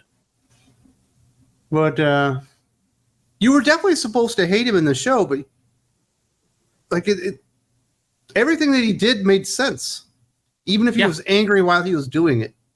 He cut off a terrorist's head with his shield. Oh no, Crimea River. After they murdered his sidekick, his buddy, his best friend. Yeah, granted that guy literally didn't specifically do it, but he was involved in it. And that guy's a terrorist. This is the problem with the warped morality that they had in that show, and we've talked about it, is the fact that they wanted you to empathize with Carly, a terrorist who blew up innocent people and burned them to death and killed Lamar, which I was super pissed about because Lamar needs to be Battlestar. I love Battlestar. I loved him in Silver Sable and the Wild Pack. They did such a good job with him there. I love that book. So when they killed Lamar, I was like, well, this is some bullshit. And then they try to make John Walker the bad guy. And you get to the scene where, it's like, what are you trying to write? I'm supposed to empathize with Carly, the terrorist, instead of John Walker? And they get to that point where he says, "You killed my friend." And she goes, "I didn't mean to kill your friend. It's not my intent to kill anybody that doesn't matter." And I'm like, I'm supposed to sympathize with her? In that moment, I was like, use your homemade shield and cut her head off too, John. Just take her head right off. Faster, Walker. Kill all these terrorists. Every single one. And her motivation, that's supposed to make her sympathetic, was that half the planet got snapped away. She moved into somebody else's house, didn't get a job, apparently just got to live there. And then when they came back, they wanted their houses and their shit back. I don't know. It seems pretty fucking reasonable to me. Mm-hmm. You had a good run of free housing, but now things have changed and you got to be responsible for yourself. Boo-hoo. You had fucking 6 years to get a job. What happened? Look, you understand, because all these writers come from the same thing that we're getting in comics right now, which is all these people that think that they're owed a living, that think that they should be able to live for free. All these socialists that we have in comics that, every Monday they're putting up a Ko-Fi saying like, oh, it's one of those Mondays where I don't go out and get a job and work for myself like an adult. One of those Mondays where I don't take care of myself as a 40-year-old person. One of those Mondays where I expect strangers to give me handouts so that I can live. Just another one of those Mondays. Hand jobs. I was like... Aaron is on fire. That is a viable job that you could go do and get some money instead of asking people. Look, it works for T. Franklin. Low blow. Well, we can talk about low blows. She's pre-WGA. Yeah. And got to get to the sex workers union first. Yeah, All right. Judge Smalls, a.k.a. the jurist, says, Aaron, if you could have a Marvel and DC crossover, one with your favorite villain from each and then with one of your favorite heroes from each, who would they be? Who would write it? And who would your artist be? Oh, it's not me doing it? Well, okay. You could hire yourself to write it. That's fair. No, I would like a Nightwing, Nightcrawler team up. What artist would I want on that? I mean, just to go old school, I'd love Scott McDaniel. I'd love to see him draw Nightcrawler and have him draw Nightwing again. But there's so many great artists that could tackle that and make it good. Who's got a really great like kind of kinetic energy that could really nail that, Wes? Who do you think? Well, the first name that jumps in my mind is Todd Knock because he does draw an absolutely amazing Nightcrawler. But I don't know, Jorge Jimenez. Todd Knock, I would want a different inker. I wouldn't want Todd to ink his own stuff. Okay. I'd like to give him a different, like I'd like to see his art with a different inker on it. You know, that from time to time, you know, you see guys that you know, where they'll have like a fill-in inker or something like that because they ran out of time, and you're like, oh wow, this guy like really elevates it. Like you know, Brett Blevins, who I always liked as an artist, but when Terry Austin was inking him, mwah, chef's kiss. So that would be fun. Actually, I wouldn't mind Brett Blevins to come back and draw anything. But yeah, so the heroes are definitely Nightwing, Nightcrawler. We talked about that. Writer, Chuck Dixon, Chris Claremont, either one of those. But Chuck would be solid. Chuck writes a great Nightwing, and I know that you know, Chuck always digs into the character themselves. He doesn't do self inserts. He doesn't put his thoughts and opinions into characters' mouths. He always tries to write from the character. So yeah, I'd say Chuck. Yeah, team up Chuck and Scott McDaniel. Bring back the Nightwing team. That's who I want on that. Or if I could just reach back and grab anybody, living or dead, Mike Waringo. Very nice. What's your favorite villain team up? Well, my favorite villain is Doctor Doom on the Marvel side. So who's his DC sidekick going to be? Who would be good to pair Doom off against or with until they eventually turn on each other, because that's what the villains are going to do.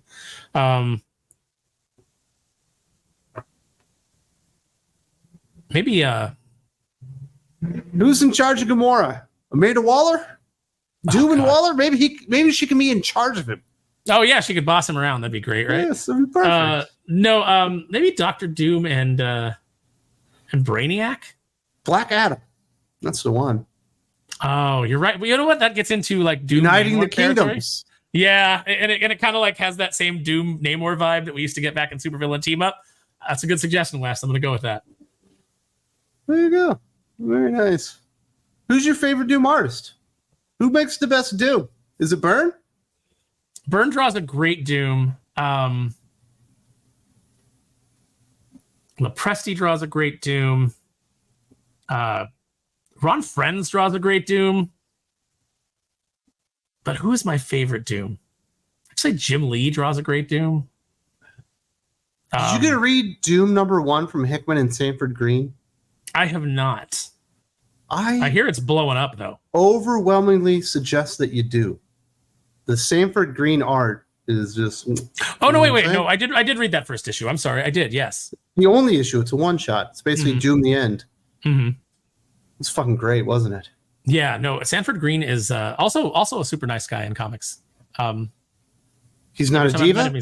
Not every time I've met him. I mean, granted, it's subjective because, you know, you're meeting people at shows, and most of the people that I talked about I've actually like spent a little bit of time with, like Lepresti, obviously I've spent time with, so I actually know him as a person and not just as somebody that you're meeting at a show. But yeah, Sanford Green was great to meet at a show. Alex Saviuk was great to meet at a show. Alex Saviuk could draw a great Nightcrawler Nightwing team up. Next question from Judge Smalls. I know you make custom action figures. Here's a thought. How about a figure of Radimus from the Waiting movie? Could you pull it off? I would love to have one of those, mainly to send to one of my buddies. I like to send him goofy, weird shit like that. It's hilarious. It would be cool to have, though. Oh, your thoughts on the NECA Thing figure and American Werewolf in London figures? Okay, so Radimus, could I make a figure of him? Yeah, that's when I hear Waiting, it's the Ryan Reynolds Waiting movie? Mm-hmm. Okay. Yeah, so it's where they're I just remember the goat. Radimus is the Louis Guzman character, if I recall. He's the one that does the goat. Mm-hmm. Yeah, he's the one who says you never mix was it Continental or whatever, you know, like yeah, I could do that. That's a fairly easy custom to make because it's just a regular guy. And it's easy to 3D model ahead of Louis Guzman. They don't have an action figure from him from being in that that movie. Oh my goodness, with the dude that played Jesus. No. What is the name of the movie? How am I forgetting this? It's one of my favorite movies. With From the guy that that played French Jesus? author. You mean Jim Caviezel.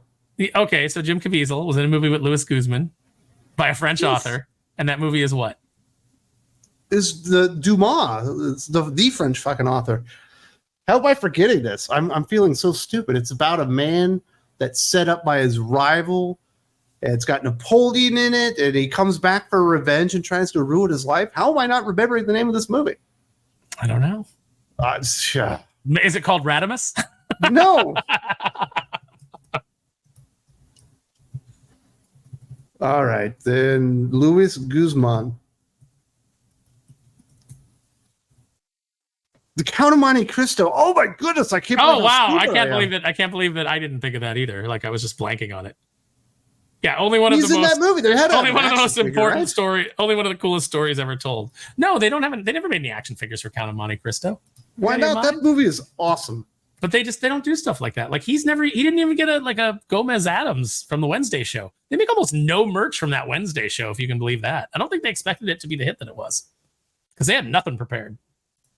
Yeah, but it's more of a show for girls than it is for boys. Girls you should have dolls figures. out at least. I mean, Barbies. well, you know, maybe they don't want a Gomez, but like there should have been like a bunch of Jenna Ortega Wednesday dolls out for that. You think? I mean, I think girls would have bought them. I think it's so. Are you going to do this Radimus thing, or are you just saying that you could do it? I could do it. Okay. You're not committing to anything yet. I'm not committing to anything. I need to say what's the old show me the money. I'll put you in touch. Show me the money, and I need to have the time.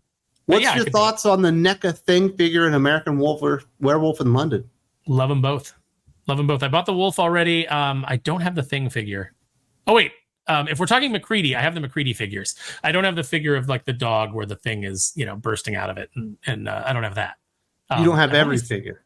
Yeah, I don't have every figure, but I do have the Kurt Russell figures. And you love NECA. I love NECA stuff, yeah. Because they get a lot of good licenses and they make quality figures. Look, I got NECA figures right here, right now. I got a couple of NECA foot soldiers here for my Ninja Turtles. So they have the best Ninja Turtles? Yeah, they make the best Ninja Turtles.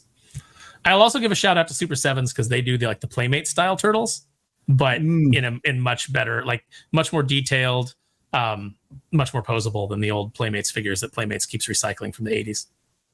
Have you been reading TMNT Saturday Morning Adventures from Eric Burnham? Sarah Meyer? I have not, unfortunately. It is fabulous. If you like the original cartoon that really blew up the Turtles, it's basically what it is. Every issue is essentially an episode. And then the last one, Mr. Og got the Turtles out of their reality, took them to his, and they're fighting Teenage Mutant Ninja Turtles from the other reality. So there's like one Mirage Turtle, there's one from IDW, there's a Nickelodeon Turtle. It's phenomenal. It was so cool. It was so good. You would have been losing it, dude. I'll go pick it up. I'll go seek it out. You should. I like Eric Burnham. He even did the G.I. Joe Saturday Morning before they lost the license. That was fun. I think he does good work. I know that he did good work on Ghostbusters before they forced him to do the 2016 Ghostbusters in there, and that kind of killed everything. No, I think he's really good, and I hope that it's successful because I hear that IDW radically overpaid to hold on to that license because it's basically all they got. So I've heard Eric Burnham is nothing if not a complete gentleman and nice person. I would believe it. I would believe it. I think he's probably a good. I've never heard anyone speak ill of him. Should we start now? That guy, let me tell you, he takes candy from babies. I heard that you would love that one. I heard that he's responsible for the screenplay for the Mariah Carey movie Glitter.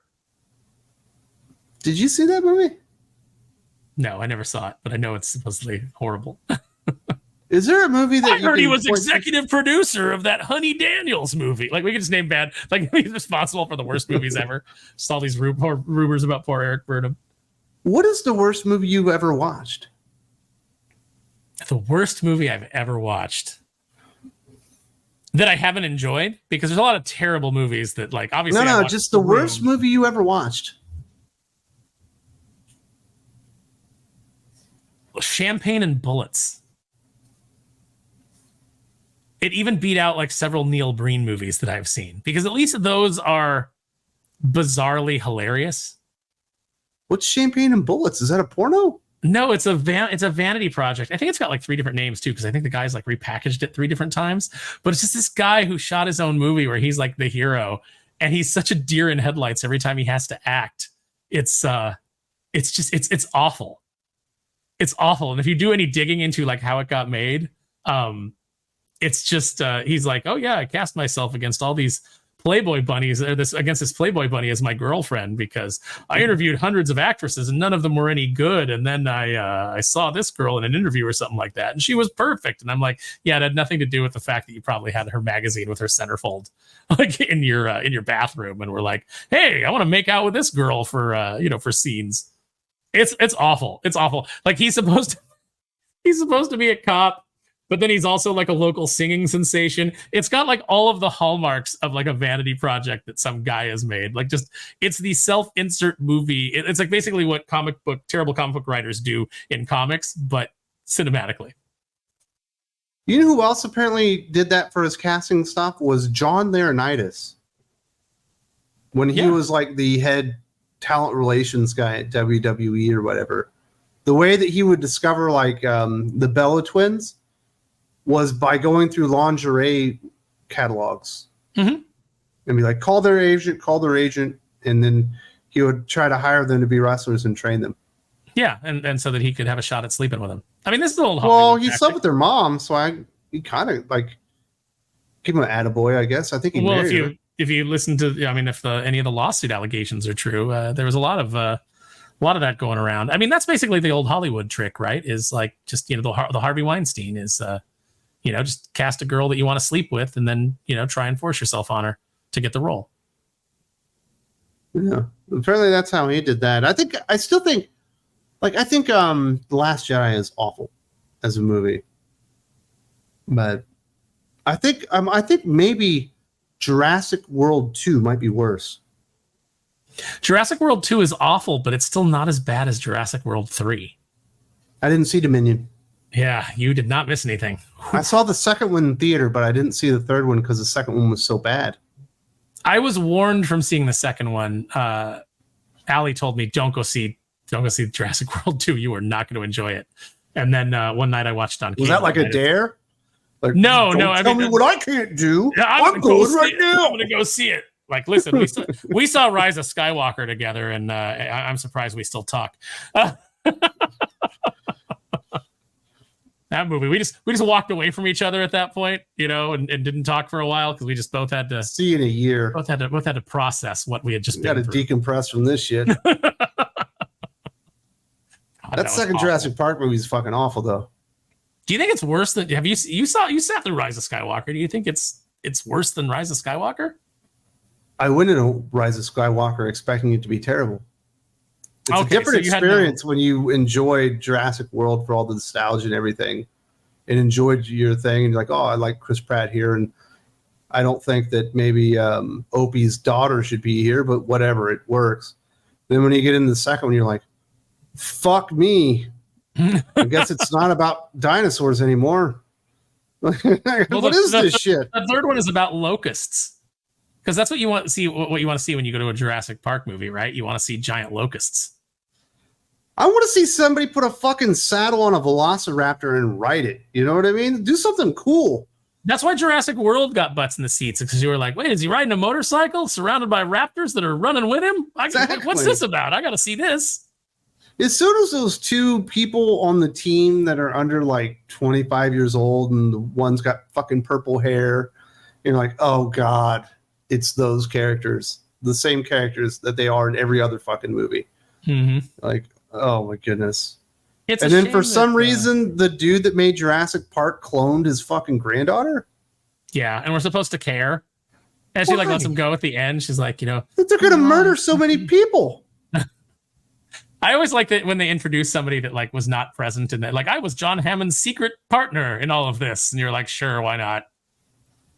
Who cares? It was just dumb. It's overcomplicated, stupid, overcomplicated screenwriters trying to prove that they're smart and just showing off how stupid they are. It's embarrassing. And then we were supposed to get what's his dick back, the fucking New York actor. That was the Chaos Theory guy. Oh, Jeff Goldblum. Jeff Goldblum back, and he doesn't really do anything. He's just there for like some type of Senate hearing at the end. He's there to be in the trailer. That's why he's there, to trick you into going to see the movie. What the fuck? Isn't that cool? Yes. Although he technically should be dead because he died in the first book. It's a shame that the purple-haired girl, I think her name is Danielle Pineda. It's a shame that she like just completely nuked her goodwill with the audience by being in that Cowboy Bebop thing and then talking trash to the. Because I actually think she's a cute girl. She could have had a decent career. I didn't watch Cowboy Bebop. It was bad. I watched the first episode just to see how bad it was. No Fallout? It didn't hook me like Fallout, no. So you're the biggest Fallout fan I know. I don't know if I'm the biggest Fallout fan. I admit that the show has flaws. I admit that the characters have plot No, armor. you are the biggest Fallout fan I know. You love that show. I thought I had a good time with it. Flaws. I had a good time with it, yeah. I enjoyed it. But I will say, the caveat is, I don't know the source material. I didn't play the Fallout games. So everything that I recognize from Fallout is just sort of like tangential knowledge that I've gained through cultural osmosis. Like, obviously, I know who the You're kind of caging this hard, Aaron. Do you know that you're making a bad mistake? The little Fallout guy, like I know him, and I know about the vaults, and I know what ghouls are, and I know kind of like the overview of that stuff. But don't cage it. Just love it. Own it. Yeah, I enjoyed it. I love the fact. Like I own the fact that I liked the show. We call him Fallout Boy here on Thing Critical YouTube. He loves that show. My songs know what you did in the dark. Next up, Bravo Dave, aka Bravo Heart. Aaron, could you touch on the Green Lantern movie writers? Also, who are your favorite lower tier Marvel and DC writers? When you see the Green Lantern movie writers, do you mean the Ryan Reynolds Green Lantern movie, or is there a new Green Lantern movie who has writers? I assume it's the TV show. That's in production right now, right? Or the cartoon show? I don't know which one he's talking about. Well, which one did you mention the writers on?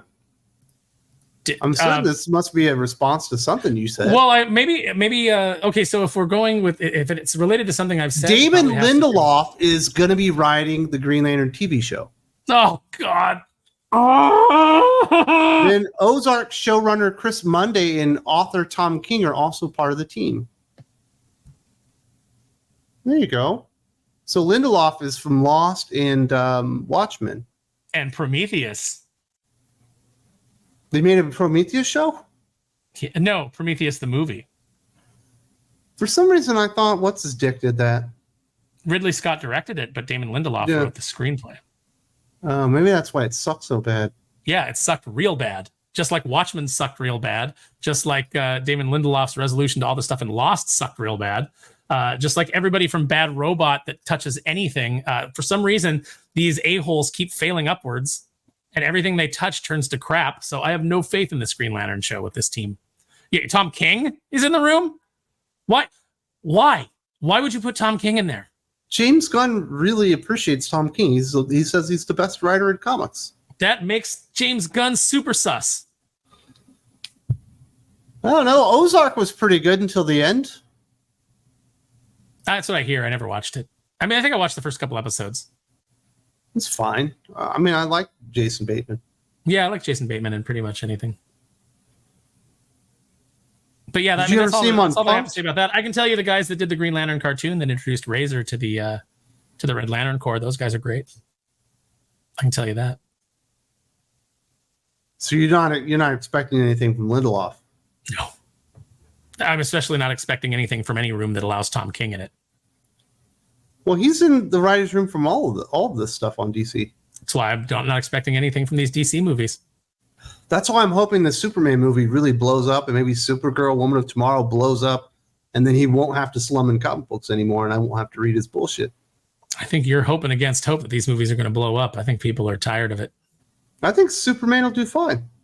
I think it'll do fine. I don't think it'll do what they, if they want $1 billion movie, I don't think it's coming anywhere close to that. You don't think Superman can do $1 billion? In the current climate, with the way people feel about superhero films? No. I don't know. The last Batman movie, The Batman, I think that one only did like 900, right? Or 850? Did it do that? I don't even think it did. I didn't think it did that. I thought it did like something like 650. Maybe you're right.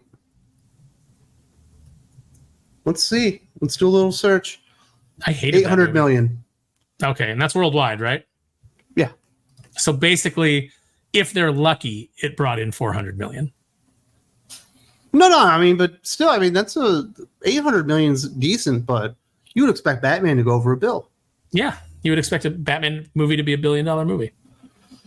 But maybe you don't cast Shovelface, and maybe you don't make it so dark that you can't see anything, so that it's like AVP Requiem, and maybe you don't make the Riddler just a villain from Seven, played by Paul Dano playing Paul Dano, and I mean, there's a lot of mistakes on that movie. I think.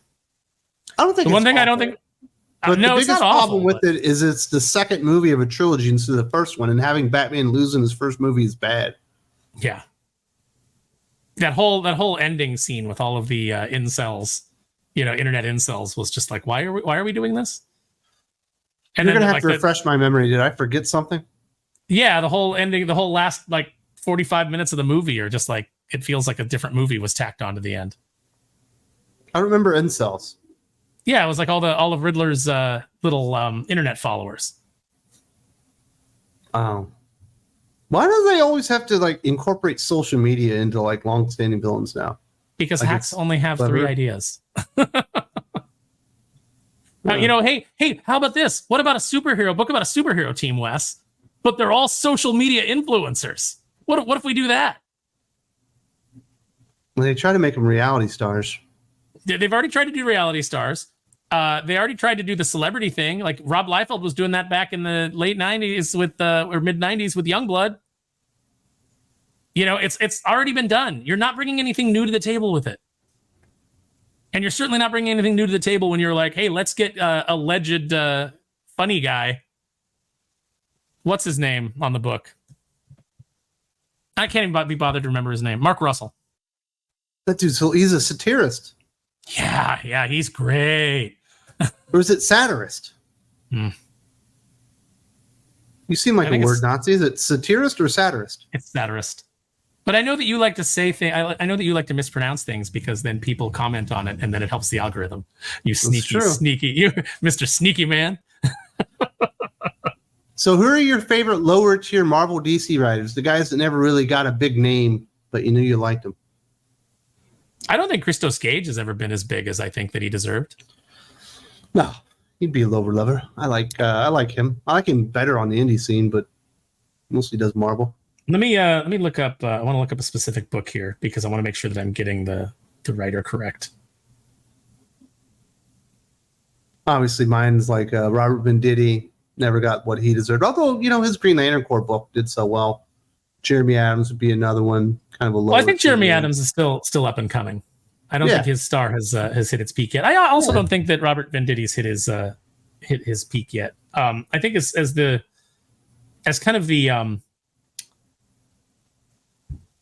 industry continues to decline, as the writers pool continues to get worse, I think that you're going to see them turn more and more to guys like Jeremy Adams, guys like Robert Venditti. Hopefully, that's my hope.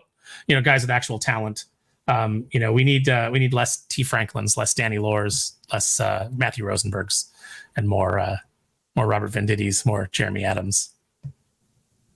Rosenberg, he's one of your guys? No. Rosenberg is your voice cracked in that one. You were very adamant. No, yeah, that's a no. Don't put that juju on me, Ricky Bobby. Who was the guy that wrote Silver Sable in the Wild Pack back in the day? I thought that guy was really good. He never got his due.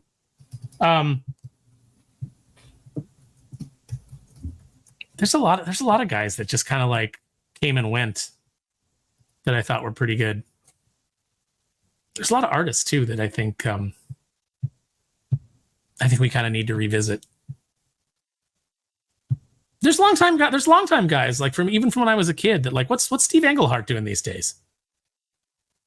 Not much that I know of. You are talking of Gregory Wright. I thought that was him, Gregory Wright. Yeah, he never really branched out past Silver Sable and the Wild Pack, and that was a fantastic book. I think Michael Moriarty is fucking awesome. Yeah, and Michael he never Moore, gets any.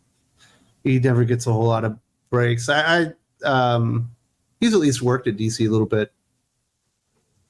I'd like to see Eric Burnham get a chance. Of course, he hasn't. Yeah, I'd like to see Eric Burnham. I mean, do we know if... I wonder, like, I've never talked to Eric Burnham. I'd actually like to pick his brain a little bit. Have you ever tried to get him on the channel? No. You should. You should. We should find out if he wants to do stuff besides Saturday. I mean, maybe Saturday mornings is wheelhouse, and he's like, I'm happy doing this, and I don't want to go work. He's doing TMNT, the Untold Destiny of the Foot Clan right now with Mateus Santaluco on art, which is phenomenal. Yeah, getting to do Turtles. That's... You could just do Turtles and not have to worry about anything else for the rest of your life. Yeah, but they need to put him on the real Turtles book instead of fucking Sophie Campbell. Well, yeah, but I mean, he should have been. He should, like, it's funny because it's like he's a talented guy. He never gets that call up, but maybe he doesn't want it. Maybe it comes with more pressure. Hiring him isn't a political statement.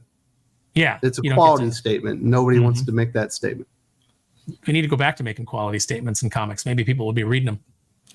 I made a mistake. Speaking of going back, Judge Smalls actually asked another question for both of us. What is your favorite comic story featuring animals? Mine would have to be We Three by Morrison, I think. Man, mine's got to be Darkwing Duck. Ah, thank you. Yeah, that was pretty great. Not the current run, but no, the good stuff with Silvani on Joe Books and Boom. Well, I guess not even Boom. We'll just go with the Joe Books iteration. The Joe Books stuff, yeah. The Joe Books reprinted the Boom stuff. It's superior version. I always liked Lion of Baghdad by Azzarello, I think it was.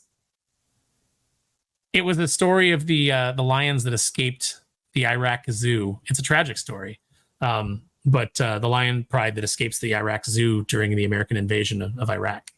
Does one of them have like a son that's going to take over the pride, and then the brother murders him and throws him in front of a tank, and then blames the child who has to run off to Iran to discover his real destiny? King. Jeremy Irons is so great in that, and Jim Cummings performing as Jeremy Irons when Jeremy Irons couldn't. So it'll probably be Lion of Baghdad. Although I will say that Feral so far has been great. Stray Dogs is great. Tony Fleece. I thought Stray Dogs is way better. Comics. Yeah, well, I mean, Feral's not done yet, right? Or at least I haven't read through all of it. No. I mean, it's not done yet. I just think that Stray Dogs was better. More in your wheelhouse. Maybe they're both horror things with Disney-style art with animals and stuff. I just think it was the Stray Dog one was a little more successful.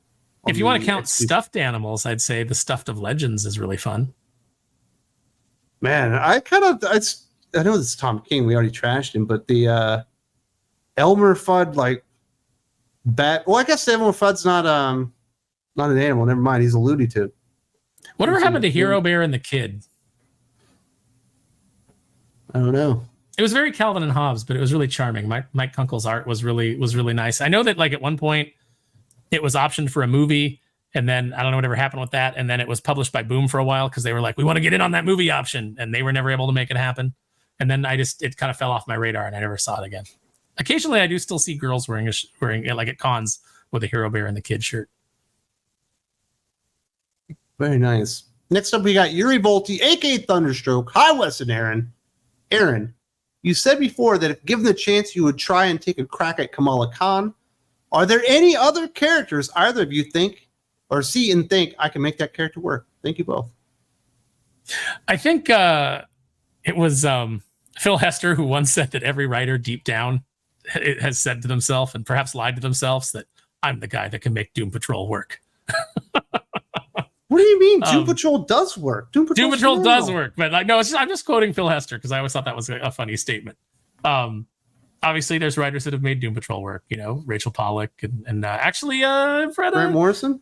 Grant Morrison. I read a story by a friend of ours recently that wrote a Doom Patrol story, Mr. Joe Corallo, that made the Doom Patrol work. So I think I wouldn't mind a new ongoing Doom Patrol by Joe Corallo. I think that'd be good.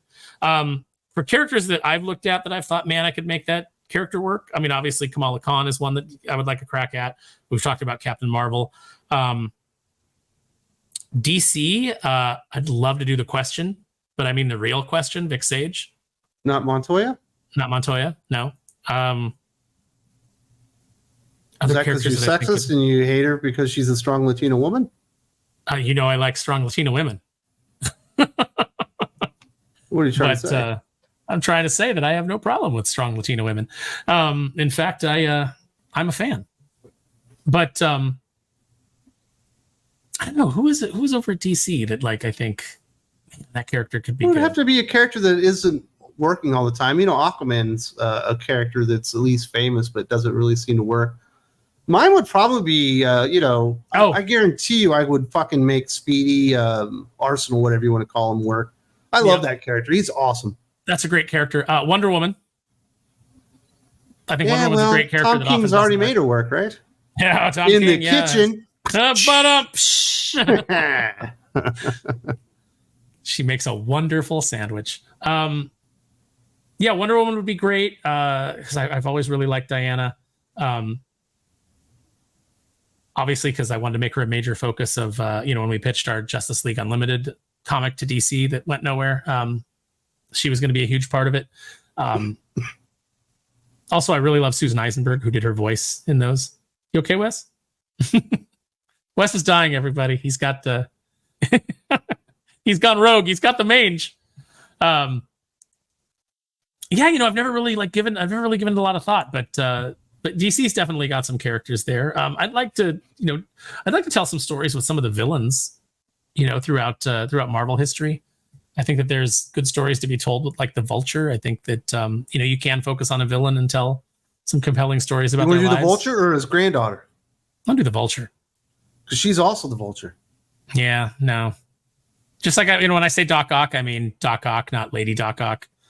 Although maybe if it was the one from Spider-Verse. Why don't they call Electro, the female version of Electro, Elektra? Because there's already an Elektra. That's copyright infringement. Yeah, you think they would have thought about that, wouldn't you? Yeah. Fucking geniuses. How about Electricia? Kind that's the one. That's kind of the dumb. To call a character Elektra, and then you show her, and then you're like, "The character's got tits. It can't be Electro." Well, when we did right, like, look, if you're going by Spanish rules, she has to be Elektra. Exactly. I don't know. Why is there a female Elektra? Why don't you give her own identity? Why is there a female version of every one of those heroes? I don't get it. So even in the Marvel Strike Force video game, which I was playing for a while, and recently I've kind of fallen off. The version of Electro that they have in that game is the female version. You don't have any option for the male version. Sorry, Max Dillon is Electro. This other girl is not. I don't care. I don't care who she is. Give her own identity. Give her own identity. Make her own electric villain. Man, I bet you I could make Iron Man work, and I could make him get over Demon in a Bottle to where he didn't have to relapse every few years to make him interesting again. That would be a good one. The New Warriors, I mean, they've worked before, but they haven't worked since the original book. I'd love to take Okay, I'll give you New Warriors, but you got to take the Kibblesmith fucking lineup. I can make that work. You can't make that work. Yeah, the first thing you do is you kill all those characters. It's smeared with Kibblesmith. You can't, wipe the stink of Kibblesmith off of it. No, but you send that team out and you just have them get annihilated. Like that's, like, look. Suicide Squad? You know what? I'll take Ironheart. I'll make Ironheart work. I think Jim Zub came real close when the first thing he did with Ironheart is make her go up against Thanos, and Thanos just wipes the floor with her and humiliates her. That was like the first step to like restoring that, or to making that a decent character, and justifying like changing her. You have to humble that character right away. You know what I do with the Kibblesmith characters, like Trailblazer? She'd die of a heart attack trying to run up a hill. Trailblazing? Yeah, Trailblazer with her magic backpack. Well, I'm saying she has a heart attack trailblazing. Yeah. That's like, well, so you named a character that can't walk any distance. You named her Trailblazer. Seen some big ladies that like to walk miles. Well, remember Kibblesmith, he saw a black man with a knife on the cover of New Warriors and he was intimidated. It was too cool for him. And he was right. Oh, yeah. I mean, look at the guy. Anybody's too cool for him.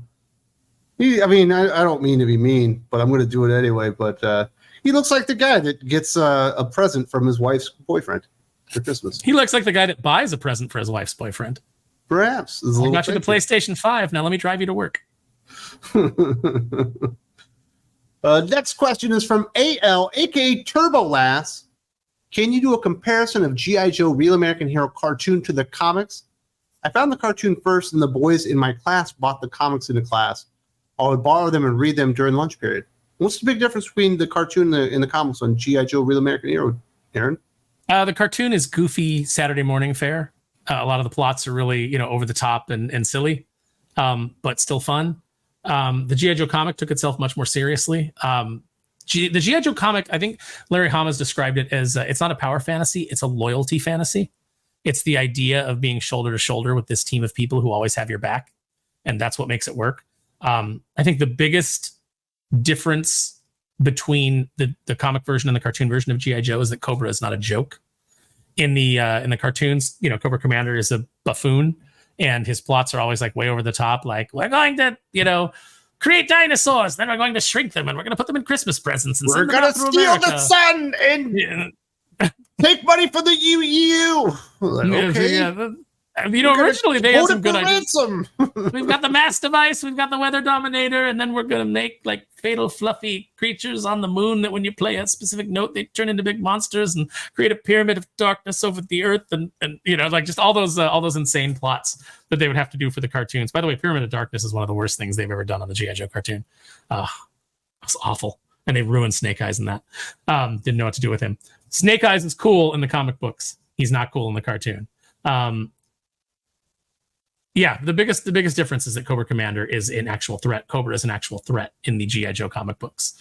Cobra Commander is actually a very smart, very cunning villain. Yeah, in the cartoons, he's pretty much a Joe. Yeah, he's the bumbling idiot. Because, in Saturday morning cartoons and for cartoons for kids of that era, one of the rules that you always had to operate under is the villains had to be couldn't morons. be scary. Yeah, they couldn't be scary. They couldn't be efficient. You had to show that evil was dumb and would always lose because they would trip over themselves. Now, when I'm older, I think it's a psyop. It was made so that we underestimated evil and allowed it to take over the world. So, Real American Hero just picked back up at Skybound. Larry Hama still writing. Chris Mooneyham was on the first arc, and now I guess Peltier has come in for the art. Still pretty fucking good. Whoever's inking Peltier, it looks really good. It's not, I've always thought his art had a very cartoony appeal, and it's still present. Like the cartooning aspect is still present, but it's got a grittier inker over it. And it's just like the perfect marriage for G.I. Joe. I'm really, it's like obviously Mooneyham is the man on this book. But Paul is not it's not one of those things where you get it and you go, oh, this is a step down. Like, it's nice. But you're the big fan. You're the biggest fan I know, at least, of Girl Snake Eyes. Yeah, I don't have a problem. Don Moreno. I don't have a problem with Don Moreno. I mean, maybe I'm just partial to Morenos, but I've liked the character well enough. What, does she remind you of your girlfriend? That's. I don't think it was a terribly offensive thing to make a girl Snake Eyes after you killed the regular Snake Eyes. And they did it with the brainwave scanner, and she's got Snake Eyes' skills and memories implanted in her. It's a sci-fi concept that I think that if we were in a different time when there wasn't just so much girl boss nonsense, just shoved in our faces, where they didn't have to earn it, they're always good at everything. I don't think that people would have had the visceral reaction to it that they did. Would people still be upset when Quick Kick showed up and beat the fuck out of Snake Eyes? Oh yeah, people would still be upset about that because that was stupid. And I'm going to put on these weights so that I'm weighed down, so that I can just show how much better I am, even with limitations. That was, that was not cool. Hackery. No, it was not cool. Why'd Larry do that? It was a different time. It was a time where he fell into the Facebook pressure. The social media. I don't know, man. I don't know. I like. I've met Aubrey a few times. I like him on a personal level. He and I are not politically aligned at all. Not have the same. But he likes wrestling. He does like wrestling. Wrestling. I think he was trying to do a heel persona for a while there online, and it didn't work out. When you're trying to sell a product, you can't really do the heel persona to the fans. The reason you do a heel persona is so people will want to watch somebody else kick your ass. That's right. That doesn't work when you're trying to sell something. No. And people like something that you're doing. No, and you can't tell the fans of something that, you can't insult them and then expect that they're going to buy your version of it. Yeah. Were you upset when Don Moreno's parents were murdered in Springfield trying to escape the city? No. I think a defining element of tragedy always helps define a hero. She was nowhere to be found. She abandoned her parents and defining got element killed. of tragedy adds resonance to a hero's journey. Do you think she's the next Bruce Wayne then? Is she going to put on the cowl? Well, the real Snake Eyes is back, and he can talk now. He does talk now. It's kind of weird. Well, because he's cloned or whatever. He's got his vocal cords and everything all. It is weird to see him destroy talk. those again. I don't like it. No, it is weird. It's like it's jarring. Like on the one hand, you're like, oh, he's kind of got like a little bit of a happy ending. He's with Scarlet and he can communicate. But it is weird when you see a word balloon coming from Snake Eyes. You're like, wait, what is happening? Yeah. But I also like the Don Moreno design quite a bit. Like I think the design is good, but it's hard to make a ninja with like a black and red design look stupid. It really is, yeah. It's literally impossible to make that. I like the half mask. I think that's cool. It never would have worked on a male Snake Eyes, but it works on her. Even the Jinx character works fine. She's black and red, right? Yeah, mostly red with a little black. Little black accents, yeah.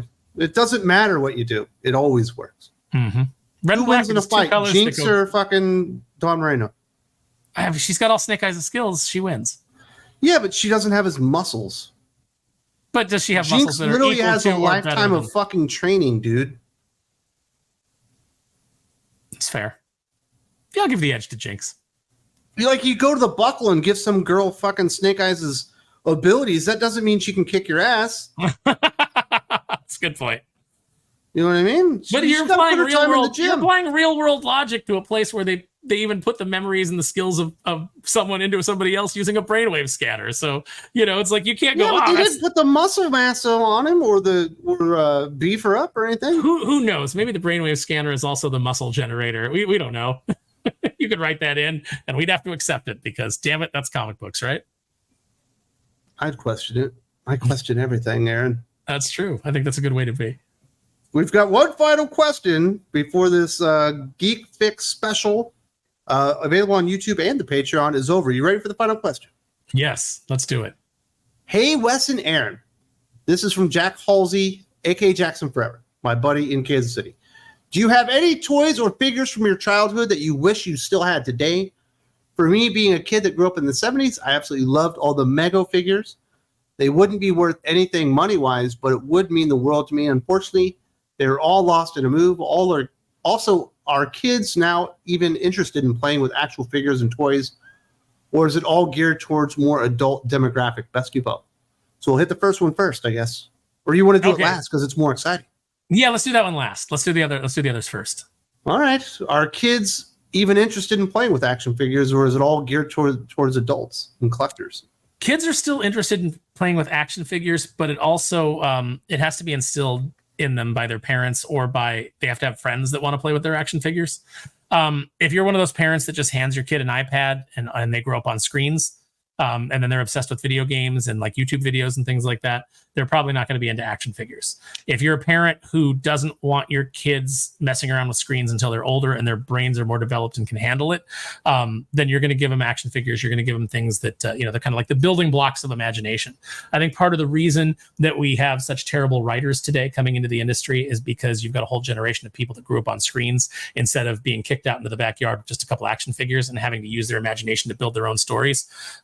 That's why we have a whole generation of young writers coming in who all they can tell stories about are things from boring stories from their own lives about like their relationship with their mother and the time they went to the coffee shop with their friend. That's why you're getting your Danny Lores, your Vita Ayalas, your people who have nothing interesting to say because they've never actually taken the time to sit down and have to imagine scenarios and character interactions and build those things in their mind. If you were a latchkey kid, Generation X, that's why Generation X produced so many writers because our parents were kicking us out of the house in the morning saying, don't come back till sundown. Don't come back till the street lights come on.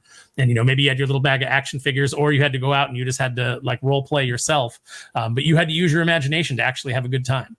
I think we need to go back to that. I think more parents need to take that active role in their kids' lives and make sure that they're doing things that fire their imagination. So yeah, I think it is more. Action figures are hard to give to kids nowadays because they're so goddamn expensive. That's true, but you can get the cheaper ones. You get those little $10. They just break. Marvel figures. No, the little 5 points of articulation Marvel figures. Those are fine. I picked those up. Those are like the Kenner Star Wars toys. Yeah, but like that was good enough for us when we were a kid. So give it to your. I don't give those to my kids or anything, but they don't want to play with that. They want to play with the Transformer. Well, then you got to buy a Transformer. Sorry, you introduced them to that IP, Wes. That's an expensive like, IP to get your kids into. I wasn't trying to get my son into Transformers so hard. He just did it. And then my youngest is really into dinosaurs. Although you can still get cheap dinosaurs. Yeah, you can still get cheap dinosaurs. Did they ever make? You can get cheap Transformers too, but like the kids just aren't as interested in them because obviously they don't transform. Yeah, I mean they got the ones that you can just push down and they turn into a car, but you're like, what am I? Or you got the ones that are just the robot, or sometimes you get the mini one, but it's just like the arms just barely come out that they break immediately. Do your kids ever make the Transformers fight the dinosaurs? Do they cross that over? I've not seen that yet, but we do have a lot of dinosaur battles going on because the 2-year-old is the one that's really into dinosaurs, and that's what he does all day. He has dinosaurs fight each other. He's even got different noises, like the T-Rex makes a different noise than the Triceratops, who makes a different noise than the Pteranodon. It's amazing at how young an age like kids kind of like grasp those concepts. I remember one time I was hanging out with Jesse Snyder in his garage, and this is when his son Cassidy was maybe like 4 years old at the most. And so we're hanging out in the garage where Jesse had all his toys before his garage burned down. And Cassidy meth lab. No. Okay. He started a little meth lab to raise money for comics. Cassidy comes out, hang out with the boys, and at the time Cassidy was like kind of like a real quiet kid, like didn't talk a lot. Then he just comes out and he's just smiling like, "Hey, I'm out here with you guys." And we're like, "Hey, Cass, what's up?" And he goes over to the Iron Man drawer and he pulls it out. And he gets out Iron Man in his classic red and yellow, and then he gets the exact same Iron Man figure, but in the like the blue stealth armor. The exact same version, exact same toy, just in different colored versions. And he's sitting down on the ground, and I'm just kind of like watching him, seeing what he's doing. And he takes the first Iron Man and he goes, in like that voice. And then he brings out the darker colored Iron Man and goes, and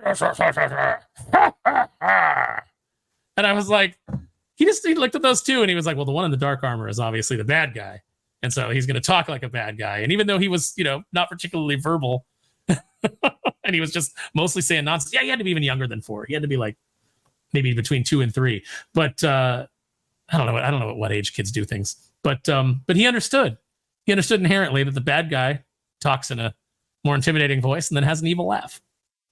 And your son understands that the dinosaurs need to make different noises because they're not all the same. And the T-Rex eats all the other dinosaurs. Yep. The scavenger bullshit. I don't know why you brought that even onto the aficionados. I almost kicked you. I just wanted to show you how science continues to try to ruin dinosaurs. Because undermine themselves with shit like that. He has 8-inch long teeth to not chew stuff that eat fucking animals, just scab. Well, the teeth, even though they were 8 inches, they were covered by lips, so he couldn't really like get in there and and his feathers got in the way. Well, once we finally clone a fucking T-Rex, I want you to be the one that goes, see, he can't bite me. He's got lips. He's just a scavenger. Like they just put the scientist in there with him. He's just a scavenger. Look at him. He's got little arms. What's he gonna do? And the T-Rex just. All right. So the final part is: are there any toys from your childhood you wish you still had? And Jackson's were the Mego figures. Here's different eras of my childhood. There was a Star Wars era. There's a G.I. Joe era. There's somewhat of a Transformers, but those were so expensive. So I guess it would have to be the Star Wars or the G.I. Joe ones. But I had so much more fun with the G.I. Joe ones because they came with guns and you could like set them up as like watchmen and stuff. And we would go out. Posable, you could get them into firing positions. We would build like lookout positions, and we would dig trenches and make like little traps with spikes in them and cover them up with grass and accidentally step on them and impale our own feet. And we would set up all this stuff with the G.I. Joes, and we'd have them all set up defending the fort and everything. So that shit was the greatest. The problem was by the time you were done, it was nighttime and you couldn't actually do the battle. It's like, fuck. It took us 8 hours to do this. Yeah, my brother and I, like, setup would be Saturday and then play would be Sunday. Yeah, you got to hope it doesn't rain. Fortunately, we had a secure backyard. We were in California, so it rarely rained. But, we had a secure backyard, so you could leave the toys out there overnight, and, like, raccoons wouldn't come and mess with them or anything. Yeah. So you would build those little traps with the toothpicks and the spikes, and then you would forget they were there and step on them. We wouldn't use toothpicks. We would take sticks and we would just, because we all had like pocket knives since we were like 5 years old because we were in the country. And we would just make, you know what I mean? You whittle them down and put a point on them and stick them in the pit and then put like leaves or something, or maybe a couple sticks with a couple leaves with some grass over the top. But fortunately, you'd forget what you did and you'd step on it and you'd stick yourself. Yeah, hopefully you weren't barefoot. We absolutely were. Yeah, but we were kids in the country. That's what we did. That was the best stuff, man. It was awesome. We had the weird thing about this question for me is the fact that I have almost all my stuff from my childhood. Either because I kept it in good condition, or because I rebought it as an adult. So I have Cobra hydrofoils. I have the Terrordrome. I have like all that stuff. I have the Defiant playset, which I never had as a kid, but I have as an adult. Do you still have a glowworm? I don't have a glowworm. I don't think actually my brother had a glowworm. I never had a glowworm. You still have a Care Bear? Never had a Care Bear. My brother had Teddy Cabbage Ruxpin. Patch? I have my brother's Grubby from Teddy Ruxpin, and I'd like to get an original Teddy Ruxpin just to hook it up so that they could talk again. I have so what don't I have that I had when I was a kid?